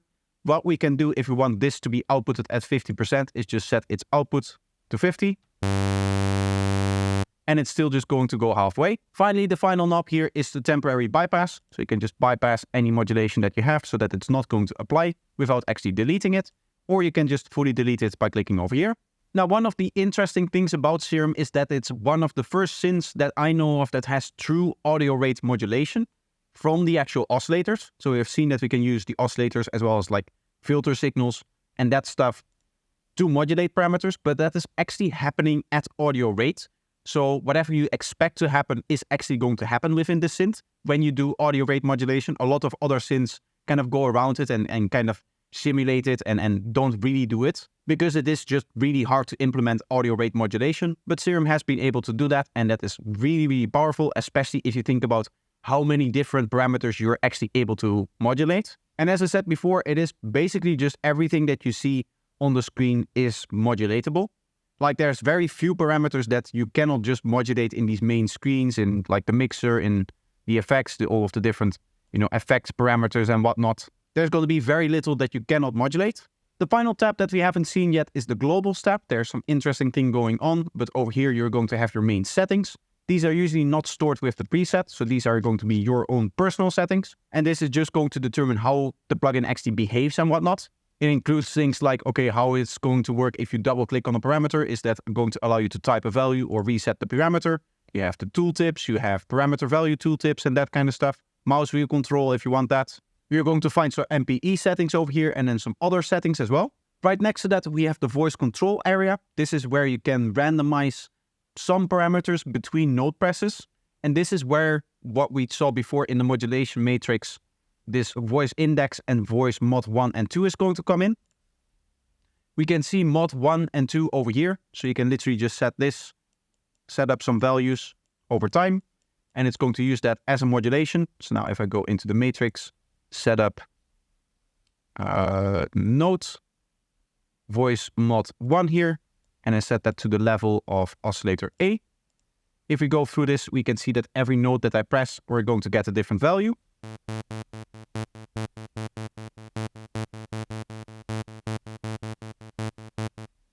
And as you can probably already hear, it is actually circling through all of these values here. We can also randomize some of the parameters. So there's 4 different parameters here, like the panning. We have the detune amount. We have the filter cutoff for each voice. And then finally, we have different envelope parameters. So it's going to change some of the timings on the envelopes. You can see that there's scaling percentages for stuff like that down here as well. And of course, you can always set individual values if you want to as well. Now, let's say that there's an oscillator that you don't want to apply this effect to, but some other oscillators you do want to do that. You can always select which oscillator it is being applied to here. And again, there's going to be presets available for this stuff, as well as you being able to save your own presets. Next to the voice control, we have our quality settings. This is where you're going to determine how high quality the synth is going to play. Usually it's already going to be a good quality. As you can see, the lowest possible quality is good quality, because there isn't a bad quality in the synth. Like, it's not just all of a sudden going to sound terrible at the lowest quality. But what is going to happen is that you're probably going to get more accurate high frequencies at ultra than you're going to get at good. So if you're doing a lot of crazy stuff and you're generating a lot of high frequencies, then this is a setting that you may want to check out to get a more accurate representation of your high frequencies. We have the Serum 1 compatibility mode, and this will allow you to use the Serum 1 engine faithfully. So any Serum 1 preset that you load up will sound exactly the same. There are some slight differences between like the actual sound engine, and you're able to change that with this setting over here so that presets sound the exact same if they happen to not sound the exact same. And then finally, we have smoothing here, which I believe applies to stuff like automations. So when you have an automation in your DAW and you're just going to go like this and then suddenly snap from one value to the other, I believe a slight bit of smoothing is applied to that. And I believe that this is what this is referencing to. The other types of smoothing that I could think of is stuff like the LFO smoothing and some of the smoothing that we've seen in some of the filters and modulation sources and whatnot. But I believe that this is referring to the automation smoothing that I talked about before. Finally, below the quality settings, we have the tuning. This is where you can load alternative tuning files if you're interested in something like atonal music or just using a different set of tuning rules. Specifically, if you're making non-Western music, this is very useful because it allows Serum to just make sounds for whatever tuning system that you're using. And then the very final piece of information that you're going to see on this screen is going to be your build and the date of the build, together with like some numbers behind it so that it's easy to identify. If you ever want to report a bug or something like that, this is where you find this information, which is crucial for something like bug reporting or seeing if presets are compatible with the version of Serum that you have installed. The next area that I want to focus on is going to be the lower bar. So that is going to be this lower area over here. This is where you're going to find all of the playing settings. So the way that notes are treated before sound is actually generated and that kind of stuff. We've already talked about the pitch bend and the modulation wheel, but now let's look at the clip setting. If I click on here, you have your whole DAW open and you can actually just write music in here. Yes, it is this crazy. This is like an actual like clip launcher MIDI editor thing.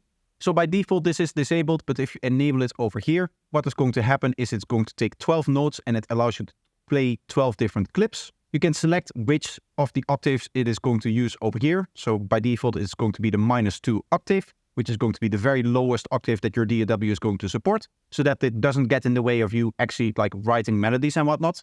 And one of the really cool things that you can therefore do is you can write in, say, your chords or your backing, maybe arpeggio or whatever, in the individual clips.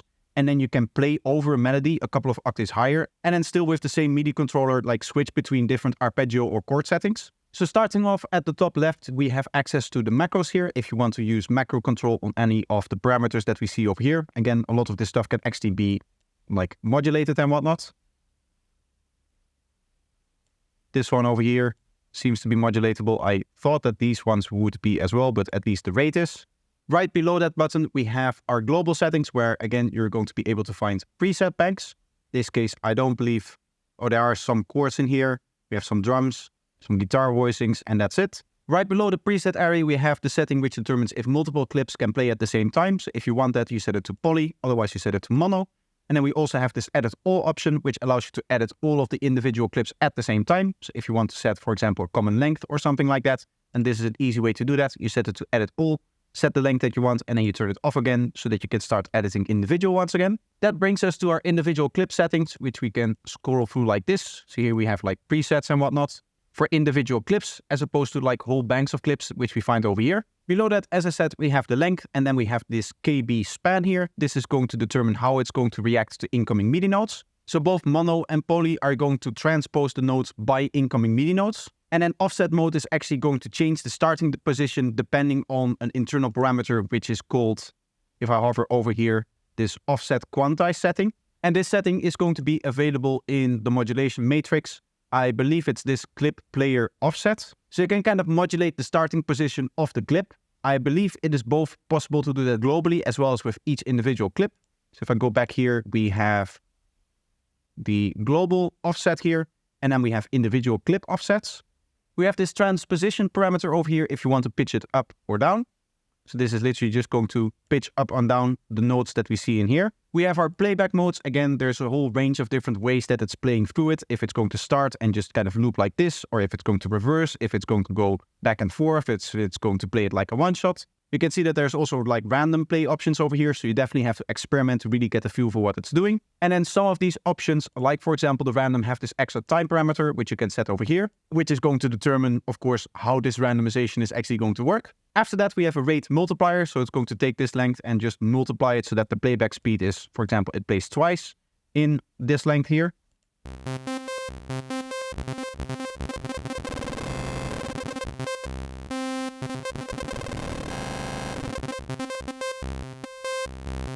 And you can also unsync that if you want to just do that and have it play.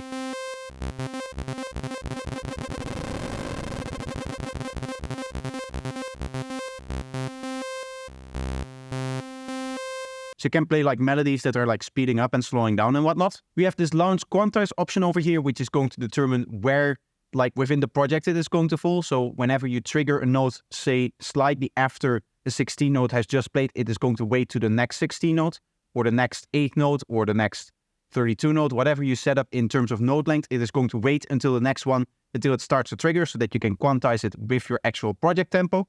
We have retrigger options, whether it retriggers upon incoming notes. So if you play the same note to trigger a clip twice, it is going to retrigger here.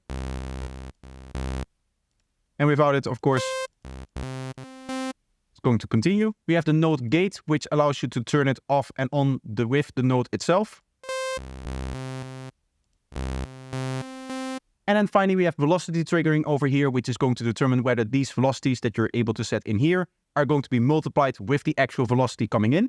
Below that, we have the menu for recording. So any incoming MIDI notes will be recorded into the clip that you're recording into. And you can either replace the current information there or just add to it. If you want to add extra notes or extra like iterations of notes on top of each other, you can do that.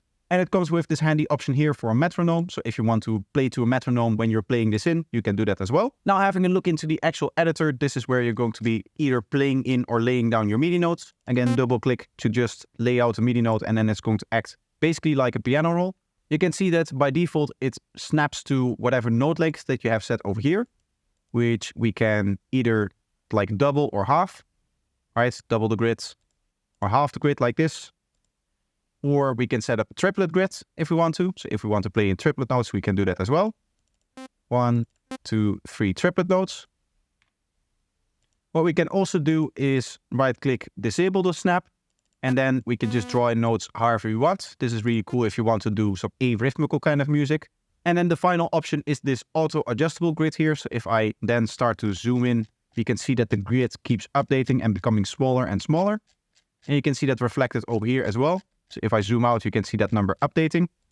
We'll turn off triplets here for now. So you can also see that it works without triplets. Here below we have the velocity, which you can set however you want. We also can add other parameters here, like the attributes of certain notes, like the chance that it gets played, for example. We can make it so that this note over here and this one has a lower chance of playing.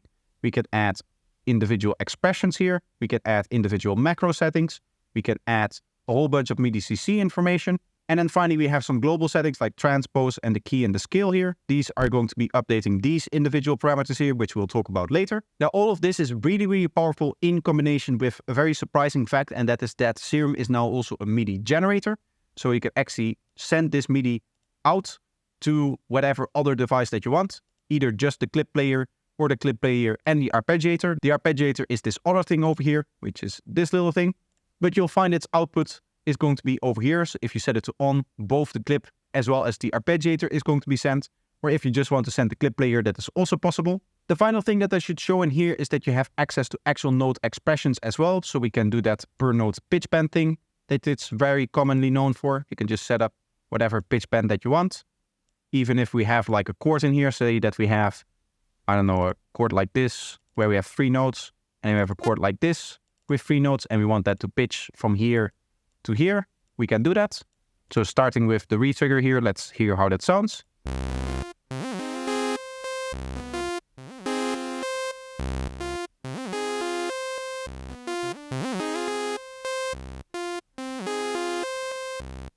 Can see some of the chances working here as well. Sometimes the notes don't get played and sometimes they do. There is, by the way, a little bit of an output which actually shows you exactly what is being played here. So if you're not entirely certain and you're doing, for example, a lot of stuff with chance where you've set different chances for different notes and it becomes really unrecognizable what the actual pattern is, then this is an easy way to see what is actually happening.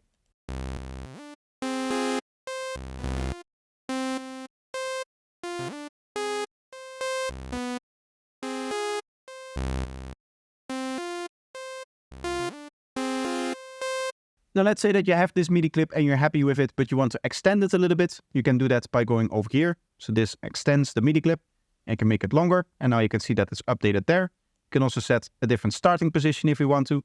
And again, you can see that the length is updated, but now we have a different starting position. So all of this stuff is stored over here, but it doesn't actually get played. When it comes to zooming, you can zoom in and out here by scrolling, and you can scroll up and down over here. I believe if you hold Control, yes, it will also zoom over here. And then holding Shift allows you to scroll back and forth like this when you're zoomed in. If you want to zoom in vertically, like just showing fewer notes on the screen, I guess, you can do that like this. Of course, you can also show much more notes. So this is usually useful if you want like a full overview and you're doing many different stacks or many different octaves or just some very large ranges in whatever way that you're doing it. I'm saying whatever way that you're doing it because you can imagine that with something like a multi-sampler full of drums, it can be the case that you're not really playing octaves of the same instrument. You're just playing very large ranges because some of the drums are very low on the keys and some of the drums are very high on the keys that they're like assigned to. So it doesn't necessarily have to be octaves, but it can be that sometimes a range is like very big and then you want to zoom out a little bit. You can do that by holding Alt. And of course you can also zoom back in. So I believe that was the clip manager. Honestly, this was a little bit the hardest part for Serum to understand. 1, because this is not the workflow that I'm usually used to. And 2, because this is something that is completely new in Serum 2.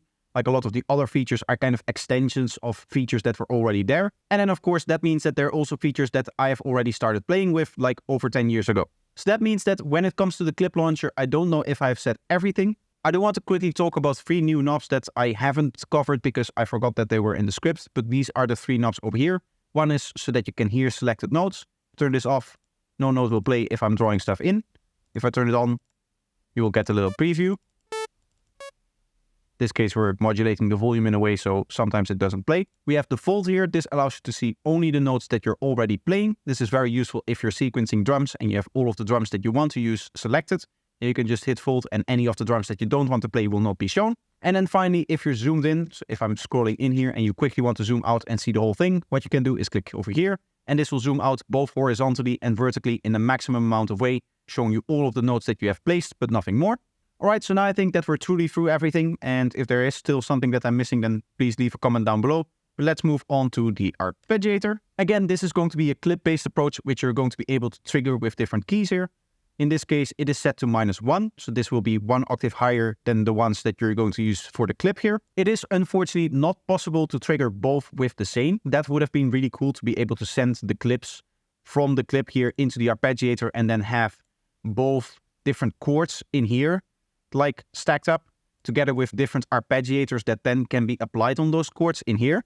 Now going through it, we have the global settings again over here. So this is going to be a preset for all of the different clips together. So if you want to just open up one preset that has a bunch of different clips in there, you can do that. But then also you have individual patterns, individual shapes up here. These are not really presets in the same way that these are just like files stored on your PC somewhere.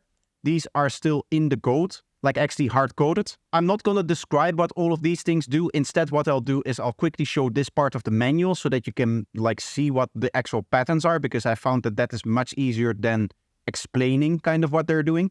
So they're just going to be a few patterns that are scrolling by right now, and I'm really just talking right now to fill up the space to make sure that there isn't too little time for you to actually see what is happening with all of the different patterns and whatnot. So now that I've given you enough time to actually comprehend what all of the different patterns are, let's go back into the actual synth and continue watching what is actually happening in the synth. Because now that we're in the synth, we do see that there's this one custom pattern here, which you can go in and actually edit. So you can write in your own patterns. And this is again going to work very similar to the clip launcher here. But the way that this is going to work is that it's going to divide up the incoming notes that you already have. So let's say that you have 4 notes coming in from low to high and you want to play them in order. From low to high, you're going to write something 0, 1, 2, 3. So we're first going to play the lowest note, then 1 higher, then 2 higher, then 3 higher.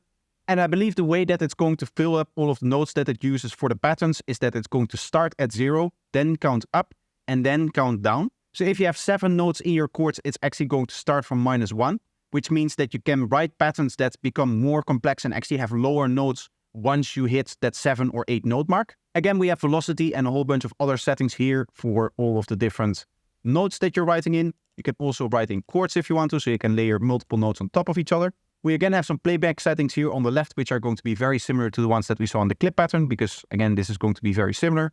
Again, it's also going to have like the same grid and all of that kind of stuff. So you'll see the same playback modes, the same ones that require the time here. We do have this other thing, which is the step mode, which will determine how each step is played.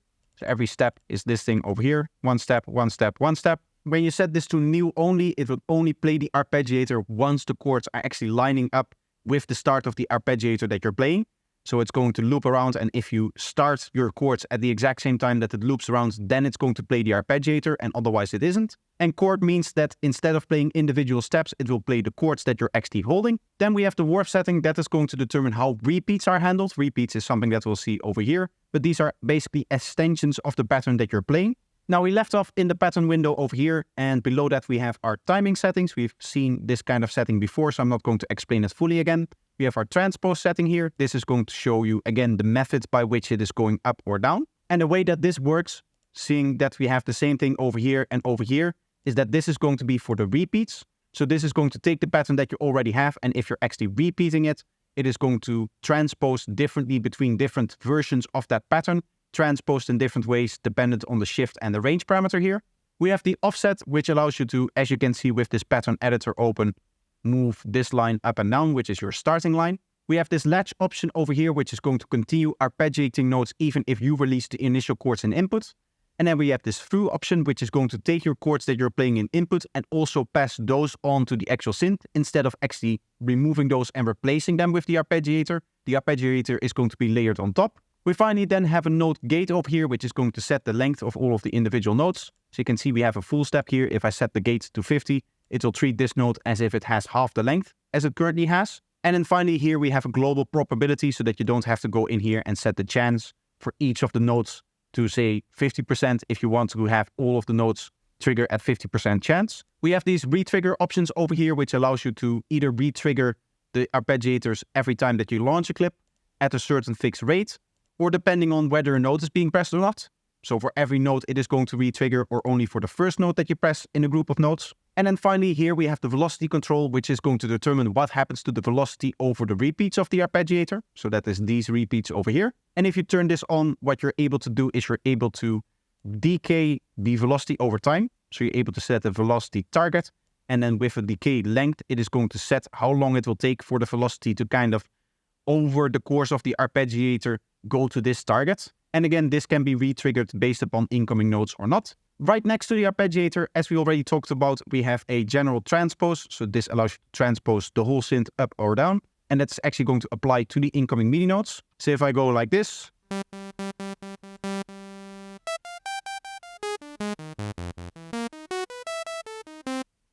keep in mind that this doesn't update once a note is already pressed. So this really works on the input.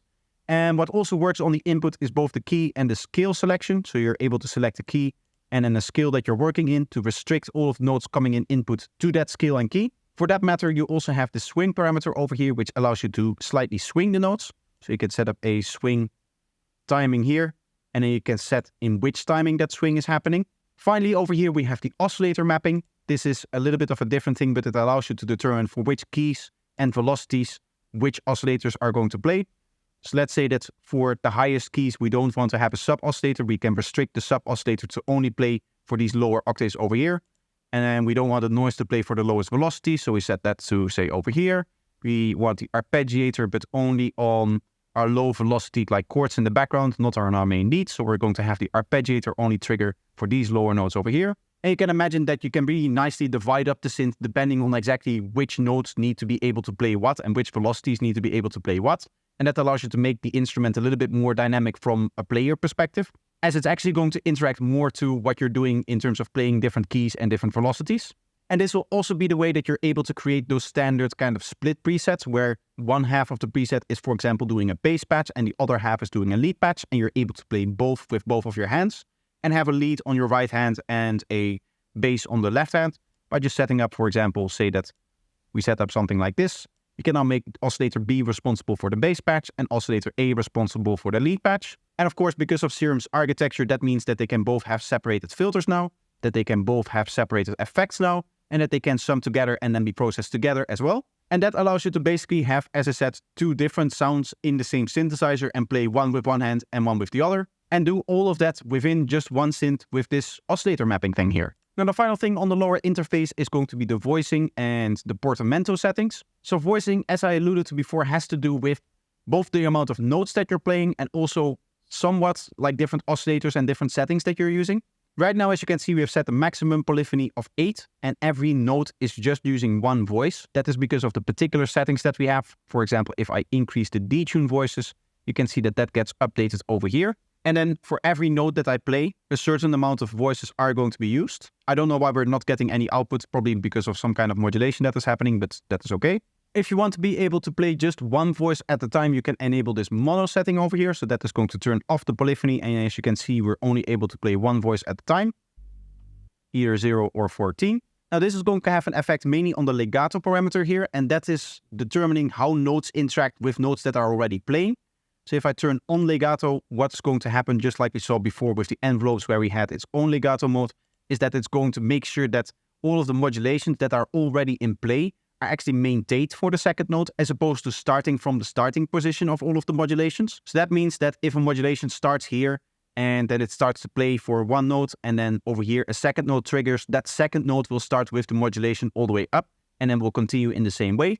And that is also true for the envelope and all of the other modulations. Now let's say that you want to make sure that those notes are even more connected. Let's say that we have mono and legato turned on. What we can also do is add some portamento. This is determining whether you have a pitch glide between notes. So if I do this, let's turn off this filter so you can hear easy. It's kind of gliding between them. You can turn this up to have more of an effect like that.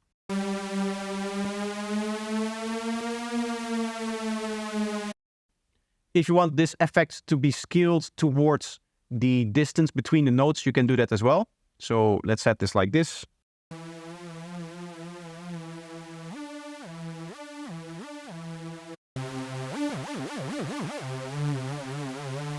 It is going to move faster from notes that are very distant from each other than notes that are very close to each other, so that it's like nicely scaled. And then finally, we have the curvature over here, which determines how it is going to approach the new pitch. So if you wanted to go really quickly to the new pitch, you set it up.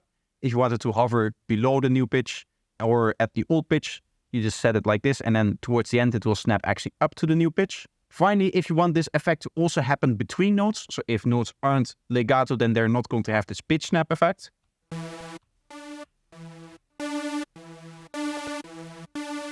If you do want that to happen, you can turn on the always and it will still have this pitch gliding effect to it.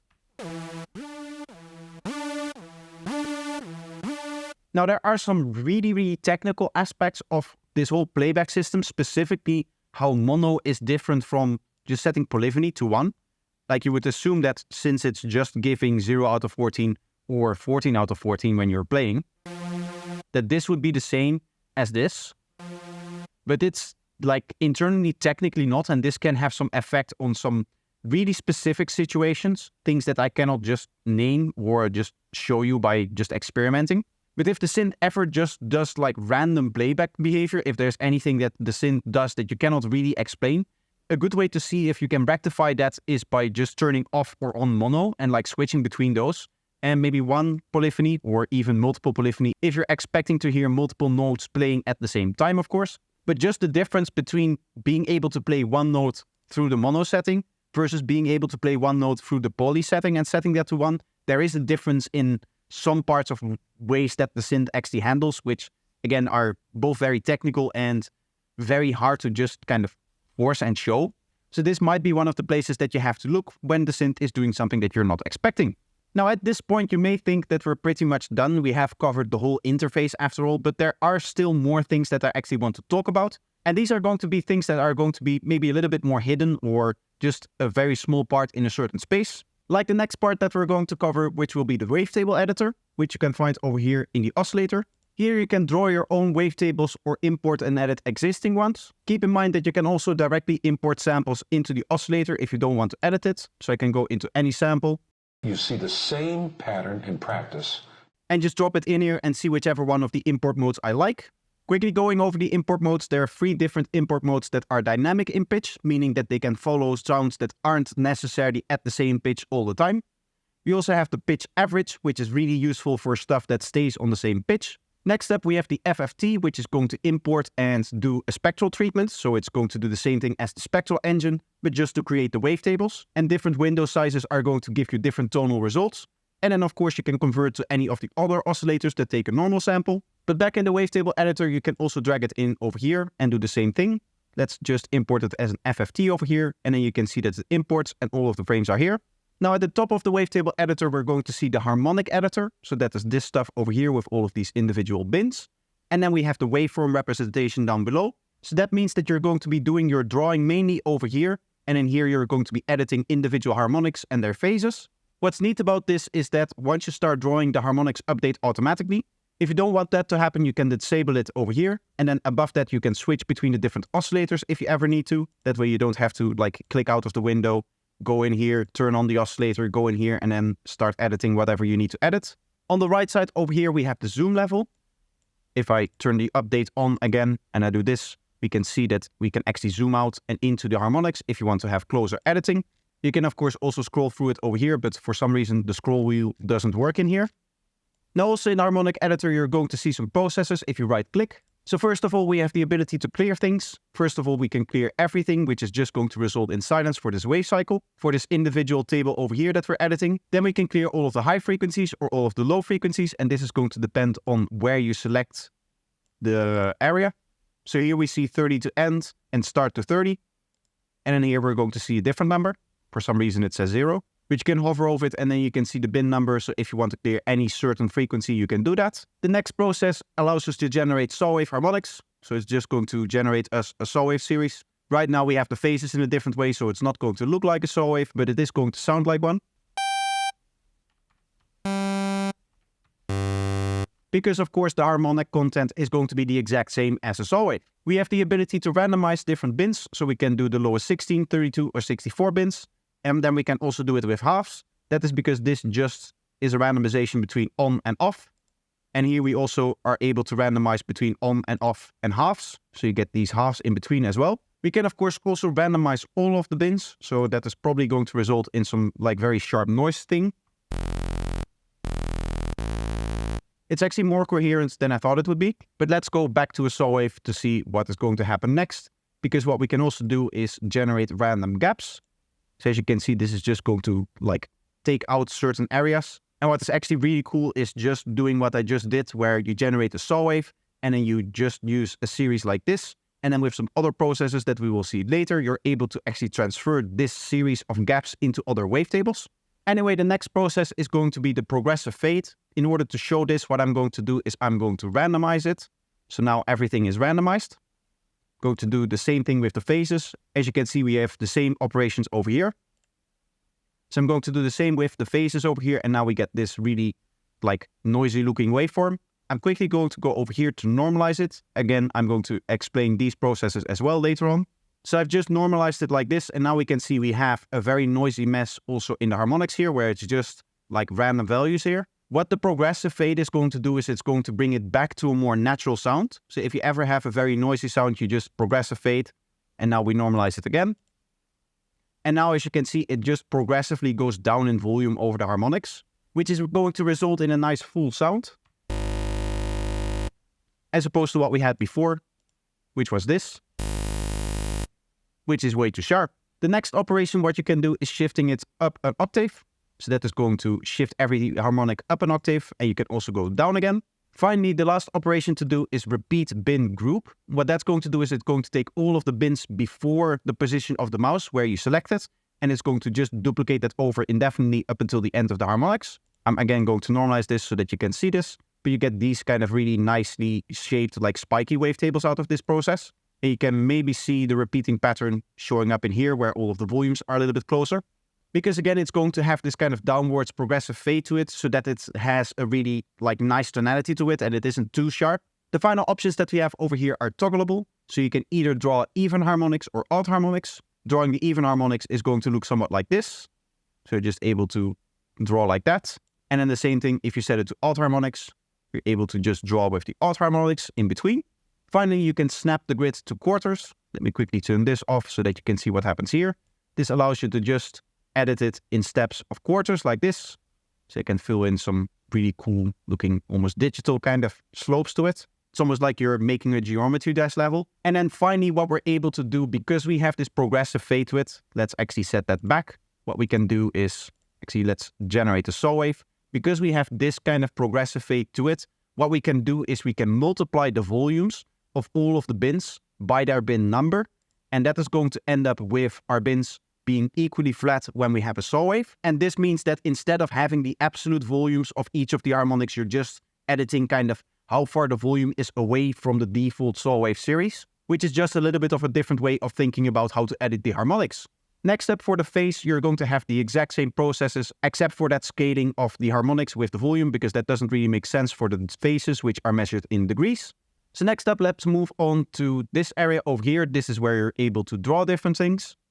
First of all, you have the different brushes that you can select. So we saw before that you can just select like a line brush here. We can have a little sine wave in here if we want to. We can have different slopes, different smooth slopes. We have little hills and troughs here. And then we have these kind of combining ways of drawing. This seems to be just smoothing out what you've already drawn. And here you can smooth it out like this as well.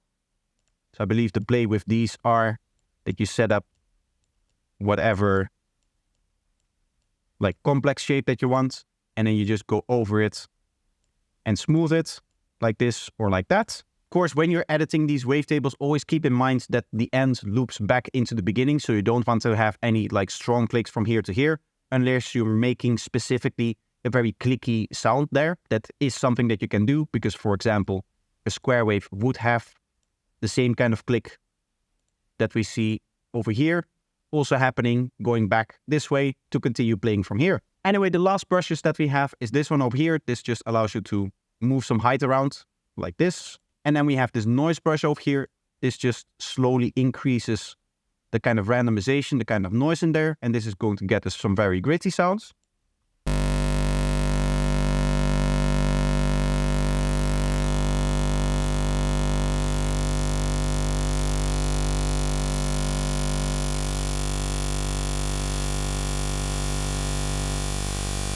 Let's just try to smoothen this out a little bit, see what the smoothing does here.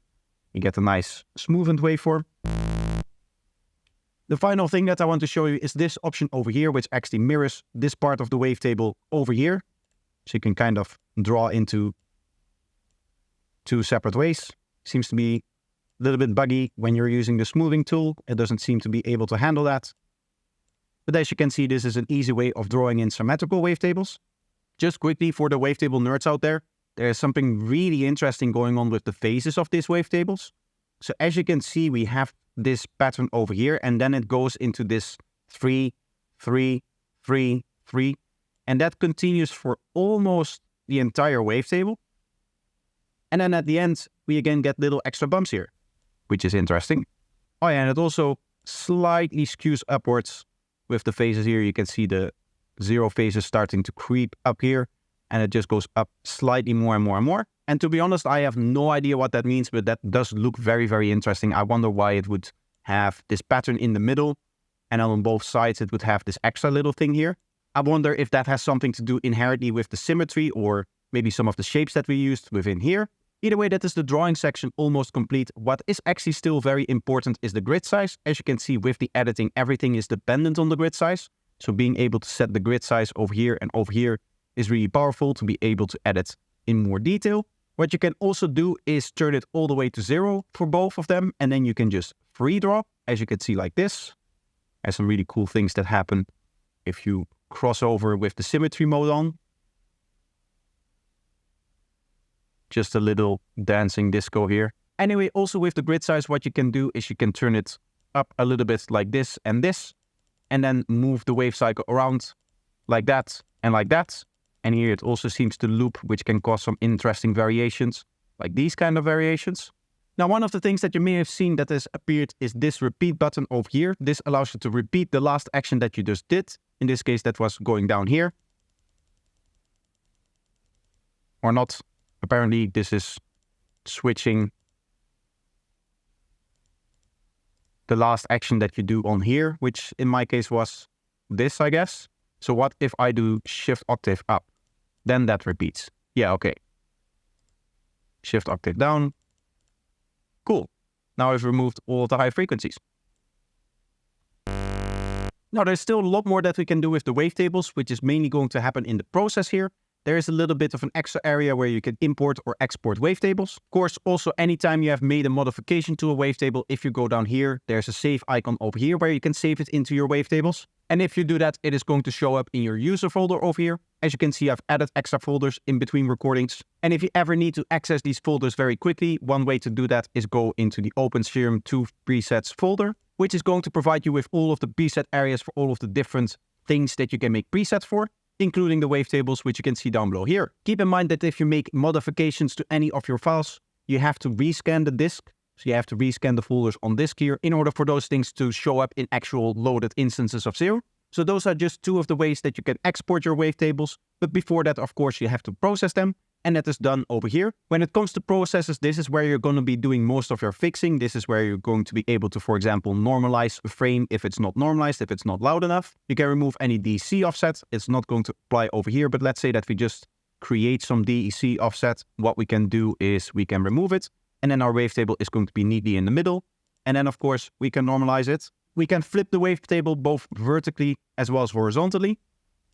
And then what we can also do is move the wavetable so that there's a zero crossing lining up over here. Currently that is not the case. As you can see, this isn't at 0 dB. So this isn't at silence, meaning that when it's going to cycle, it potentially can cause clicks and whatnot. And just in general, it is good practice to have your wavetables be at a zero crossing, which as you can see currently is happening because it goes from above here to below here. So it's kind of cycling around, and in doing so, right at this point where it moves from one area to the other, it is going to cycle from the top here to all the way down here. Remember that there's technically 2048 samples, 2048 measurement points making up this curve here. So that movement is happening really, really fast. And that is of course why you cannot see some of the movements in some of the pixels here, because there's just too much information to show. Next up, we can set a preset to initialize. So it's set it to silence.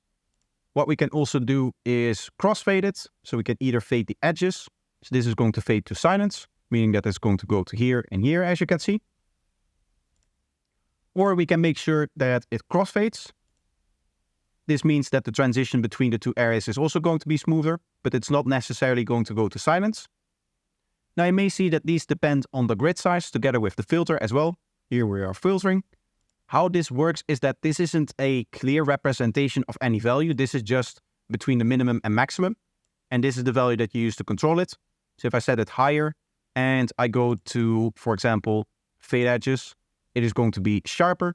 And if I set it lower, it is going to be stronger. So as you can see now we have a very strong fade going on, and this is some cool ways of creating extra like shapes in it. There's almost like a saw wave shape into it now. What we can also do is some sample reduction. So that is just going to downsample the wavetable. That looks like that. And then the final process over here is sending it to the noise oscillator. So now if we go into the oscillators, we can see the actual shape being played here. And now the noise oscillator is actually going to play that back. Let's quickly enable pitch tracking and then turn up the pitch to say 48 semitones so that it's at a high enough pitch so that we can hear it.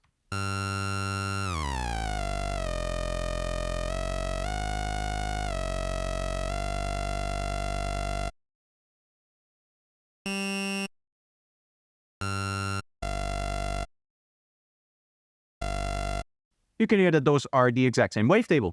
Now, so far, all of the processes that we have been doing are on the individual frame. There are also processes that happen on multiple frames. I'm not going to go over the individual frame once again. The first ones that are new are the normalized. We have already seen what it does, but you can gain each one separately, or you can just choose the maximum for all frames and then use that as the gain. This next option here allows you to remove the fundamental frequency. So that's just going to remove the first harmonic of every single wave cycle in here, meaning that they're all going to lack a fundamental. This is really nice if you want to add a separate sub-bass, say if you're doing something like a dubstep bass or something like that. We can also remove more if we want to, depending on the grid size. In this case, the grid size is just going to determine the actual bin from which we're removing.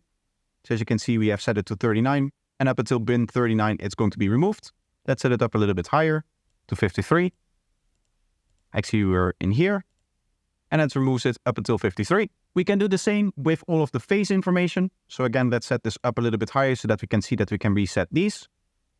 Go into all here, low phases, and it's just going to remove it up until 64. And you may feel like you don't have enough control over it since the majority of the harmonics you cannot really touch. But to be honest, you rarely go above anything that is happening over here. Most of the energy of the sound is going to be in here. Again, a normal saw wave looks like this. And that means that this stuff over here is probably as much energy than all of the harmonics from this point on forward. Meaning that you don't really have to worry about this stuff of not being able to edit these harmonics through some of these processes over here. The next processes that we can do is we can resize the tables to be half. What is going to happen is it is going to take the table and it's going to split it up into two wavetables. So as you can see, this splits it up into two, and that is going to happen for all of the other ones as well. This can mean that you can lose some tables because there is a certain limit to it, which is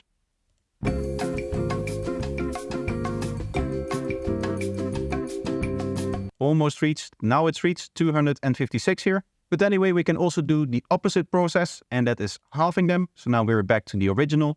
And of course, you can also go in here and do that again so that you can get these really cool like double shapes where you're combining, say, two different shapes. So if I go in here and I draw, for example, something like this, what we can do is we can combine these two into one and you get this one more complex shape out of that. The next process allows you to create a pulse width modulation. So what is going to happen is it's going to take the table that you have selected and then you're able to create a pulse width modulation from that. So as you can see, what happens is it just generally like scoots over time. And then towards the end here, as you can see, it is completely moved towards the end here. So in essence, over the course of the entire wavetable, this central point is going to move all the way over here. And in general, that results into just a cool sound. The next process is this nudge all phases for fundamental to 50%. The manual states preserve the phase of the lowest frequency fundamental across various waveforms. But honestly, I don't know what that means. And to me, it just does this, which doesn't really tell me much. It just randomly like morphs the phases a little bit. Anyway, the next process, I do know what that does. What you can do is you can set the spectrum information of this frame to all of the other frames. So this frame, this spectral information over here is then going to be distributed across all of the other frames here. We can do the same with the phases here. And what we can also do is we can involve another oscillator. So let's just take an oscillator. I am going to go to a random one of my wavetables. If you want to check out my wavetable back, this is the time to do so. And I'm just going to set a random position here. And I'll set spectra from other oscillator. It's going to give me the spectral information from the other oscillator, this oscillator B here. Actually, in this case, the way that it works is very interesting. In that what it does is it doesn't actually take it from the position as I thought. What it will do is it will actually match the table numbers. So the spectral information from this one over here and this one over here is going to match. Here we are at 1. Here we are at 1. So if I go between these, you can see that these match, but we have different phase information. So that means that you're able to imprint the phase information of one wavetable into the spectra of another wavetable. You can also do vice versa. If we go in here, set phases from other oscillator, so you can get the phase information as well. And then what we can do, I'm again going to open up a different wavetable. Let's just go with a different BP sweep here. And what I'm going to do is I'm going to go into this one and I would like to subtract the other spectra from this oscillator. In this frame, it didn't do anything, but let's see if there's other frames where maybe it had an action. What is essentially going to happen is that, yeah, so this one is not going to be in the same area. So let's just do it the other way around. I'm going to here generate saw wave. We can quickly distribute that over the entire wave cycle, or the entire wavetable, sorry, by again using the set spectra, this frame to all here. And then we can go in here and then subtract the other oscillator. As you can see, the other oscillator has been subtracted from the saw wave over here. And that is going to happen for every single frame. So this is basically an easy way to create these cool inverse wavetables. And this is also the way that you can create random gap series. So what you would want to do for that is you can go into the other wavetable over here. And I'm going to create, first of all, what I'm going to do is I'm going to clear all of the phases here. And then go generate saw wave, random gaps here. I'm going to go in here and set all of the wavetables to be equal by just using set spectra and then set phases. So all of the wave cycles are going to be the exact same. And now we can subtract all of this information from this wavetable over here, from these wave cycles. And we just do that a couple of times. So subtract, maybe sometimes once is enough, but sometimes you have to do it a few times. So now we have this wavetable with the original spectral balance still intact, but with the gaps in there. So that is a cool way to create these almost like tonally strange wavetables because they're just like missing harmonics in interesting ways. Anyway, the next process allows you to blur things. So the way that that's going to work is, let me just draw something a little bit more complex. And then I'm going to set this to say 14 here. Again, this is controllable by the grid size. And it allows us to blur it, meaning that it's going to smoothen out all of the spectra for us. We can do the same thing with all of the phases. So it's going to blur all of the phases. I don't know why in this way it is still like slightly unsmooth here, but that should be okay. Either way, the way that it's supposed to work is that it treats them as groups and smooth them out over this axis over here. What we can also do is smoothen out over the wavetable axis over this axis basically. So this would be like the Z direction almost. And that is done with this adjacent frames here. Again, this allows you to therefore smoothen between different frames, making the transition smoother between them. And then finally, the final process is this shift horizontal to zero crossing, which we've seen before, but this time it's going to be for all wave cycles. Now let's say that I want to take a bunch of wave cycles, say from over here to over here, and I want to delete them. You can just do that with the delete control. What I would like to be able to do is smoothly morph between these two wave cycles here, between these two frames. What you can do is have multiple different ways of morphing. And if I click here, as you can see, the only thing that updates is the number. That is because all of the morphing frames are stored internally and basically interpreted by the oscillator itself. So you can see that the oscillator is now smoothly morphing between the two, but it's just not visible in here. We can remove these morph tables if we want to over here, and then we can try out the spectral morph. So this is just going to morph in a different way, and it's going to be based on the actual like spectral things kind of moving between one position and the other, and all of the phases kind of moving between one position and the other. You can also do that while zeroing the fundamental phase or the fundamental frequency, or doing that with all phases. So that is just going to set all of the phases to zero, and generally you're going to get like this kind of almost double impulse kind of shape. Now next up, quickly going to oscillator B to show this, but we have this area over here where you can quickly morph between all of the wave cycles that you want. And then it's just going to load up whichever one that you land on. In this case, all of these wave cycles are actually the same, so that's not going to show really nicely. Let's actually go back into a different wavetable of mine to actually show that. This is a nice noisy one, but you can see that now it's updating and we're actually moving between them. Right next to that, you have basic actions like copy, paste, removal of different parts that you want. We can initialize all of them. We can remove the current frame. We can remove the multi-selection, which we did with delete before. We can do up until the selection, so everything in front of the selection, everything after the selection can be done as well over here. And then the final ability here is just to keep like the even numbered ones, or the ones numbered by this amount here. So say that I want to remove 1/64 here, this is what you end up with 4 of them. Then over here, you're able to sort all of these wave cycles. You can see that you're able to sort them in a bunch of different ways. You can also randomly sort them, and you can reverse the order here. Then to the right of that, we have the formula parser, which means that I have to now explain you the entire scripting language that comes with Serum as well. No, just kidding, I'm not going to do that, but it is available in the manual. For now, all that you need to know is that you can click over here and there's going to be a whole bunch of different formulas available that you're going to be able to choose from and apply to the wavetables. And as you can see, some of them just actually generate like a full wavetable or something like that. These seem pretty wild, but others maybe like process them in interesting ways. Doesn't seem like this one does. This seems to also just be generating a wavetable of some way. I don't know what it is. I do know that there's these interesting processors here. Main ones that you're going to be using is Squarify and Squarify Alt, because it allows you to remove the odd harmonics or all of the even harmonics. If I go to multis and then Squarify Alt, it's going to get rid of all of the odd harmonics here.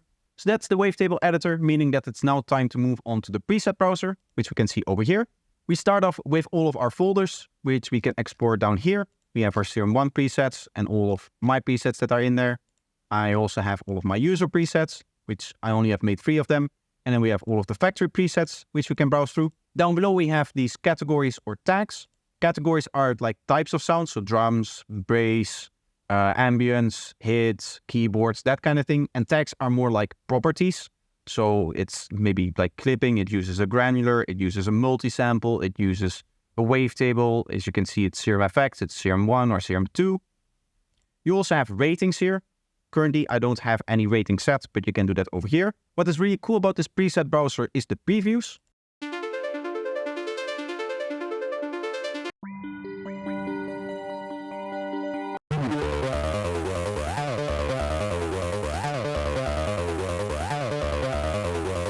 Have a guess how many techno songs you're going to hear in the next year with this sound in them and this exact rhythm. It's going to be the same thing with like the silent 303 patch. I don't know if you remember that one.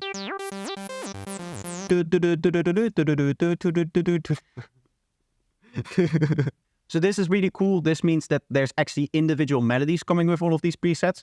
And these are actually available in the clip here. In this case, this is just an ARP. So this is triggering the ARP.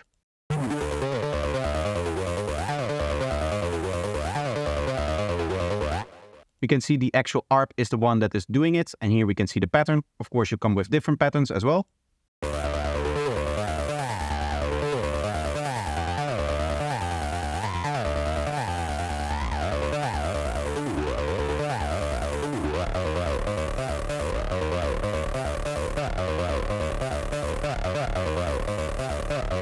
Now, as you can guess, this is just your normal preset browser, so you can just scroll through it as well and just find the preset that you want. If you know exactly which preset that you want, you can always search for it here. If I know that I want to find a certain bass and I know that it ends with bass, I have now found my talk bass. If you want to order the presets, you can do that over here. There's also some other options. Main one of interest is the hybridize here. Also the load random preset. Randomly choosing a preset can be a nice boost of inspiration, but this hybridize here is very, very interesting because it's going to take some of the presets in your selection, in your list here. Could be in any selection, any search that you have, or any certain group that you're in.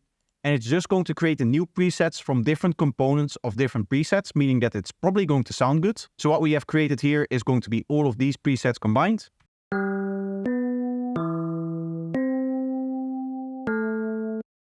And it does indeed sound very, very cool. There's a few more options over here which are interesting. You can autoplay the previews, meaning that if you just click on it,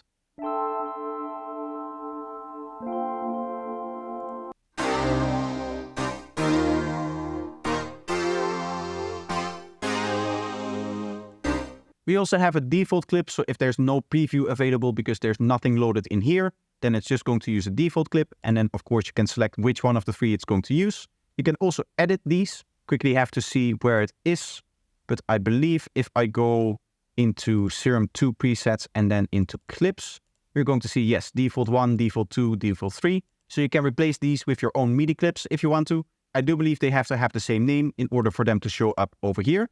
But if you don't like the original melodies, you can have it play a melody of your own. Finally, at the right here, we have some extra information about the presets. Main thing that you're going to find that you cannot find anywhere else is going to be notes.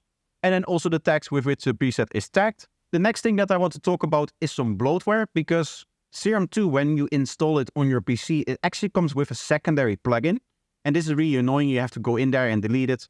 No, just kidding. It's actually really useful because it is called SerumFX. I have it over here in my little handy menu. And as you can see, this is just an instance of Serum that loads up in the effects stage. And what is going to happen is that you're going to have an input and an output. That is why we have two monotrings over here. And everything in the effects chain is just going to be processed. And that means that you can use Serum's effects on other synths as well. What you can also do is hop into the Oscillator tab, turn on the noise here, and this is also an audio input, meaning that you can use the oscillators in here, the filter in here, and all of the other things in here as well. Of course, this thing also just receives MIDI if you just want to use this as a synth as well. Do keep in mind that there's this extra node latch option over here, which makes it so that LFOs and any other time-based effects actually sync to the DAW. Otherwise, LFOs won't work. But then you can basically use this as an instance of Serum and either send it audio or send it MIDI and then just do with it whatever you want. And it's just going to load up as an effect. Now, the next thing that I want to talk about is that there's many more things that I could talk about. For example, you can drag images into it so that it converts the image into a wavetable. If you go into the modulation over here and you set up a modulation with, for example, the envelope on the pitch here, what I can go and do is I can type in 12 semitones to get exactly an octave of modulation amount. And in the Wavetable editor, instead of entering a formula, what I can also do is I can just add it to quotes and just type any text. And it's going to convert that into text-to-speech. It's not going to sound very good as text-to-speech, but it is a very interesting sound design tool.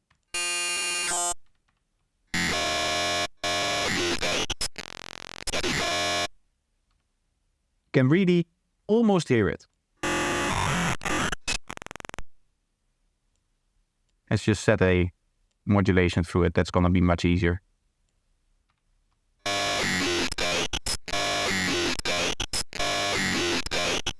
Probably not going to use this for actual speech. I'm mainly going to use this for very interesting sound design stuff. What I also forgot to mention is probably around a dozen different right-click options. You can basically right-click on any parameter, and one of the three is going to have interesting extra smooth interpolation over here. And I don't know, let's see. It's gonna really depend on the parameter. I know that there's something in the spectral one on the scan, which is this phase lock and transients, which is really important because it allows you to get really strong transients out of the spectral engine, which you normally cannot do. Another thing that I didn't fully explain is that you have all of these modulators over here, but we also saw in the matrix that you can use the oscillators or the filters as a modulation source. That means that you can just drag in a filter or a oscillator like this and start modulating stuff. This actually works at audio rate, and it's really impressive that basically everything modulatable works at audio rate and sounds like you would expect at audio rate. Like, this is very mathematical and very technical, but it's actually really hard to implement that fast of a modulation and actually have it be represented accurately. But from everything that I've been able to tell, this synth does it very, very well, so I'm really glad that we have it. And honestly, there's just so many more cool tricks that I can go into. I can show you endless different patches, I can show you endless different things. Let's just do a few more tricks and then we'll call it for today. First of all, I'm going to go into the mixer and I'm going to set up 3 different...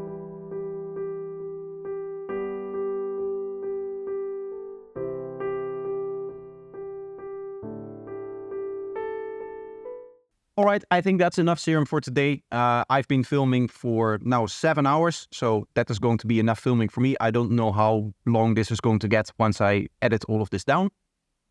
Either way, I hope you enjoyed this. I definitely enjoyed learning about the synth and discovering everything that there is to know, or at least as much as there is to know about it. I am sure that there is some more stuff that I haven't found out. And I'm also looking forward to making many, many more videos using Serum 2, where we're going to be exploring everything more in a practical sense, and we're going to dive in and do some actual sound design with it. For now, I just wanted to give you a full overview of the synth and what it is actually capable of, what all of the controls are doing, so that you can just get on your way and start sound designing with it.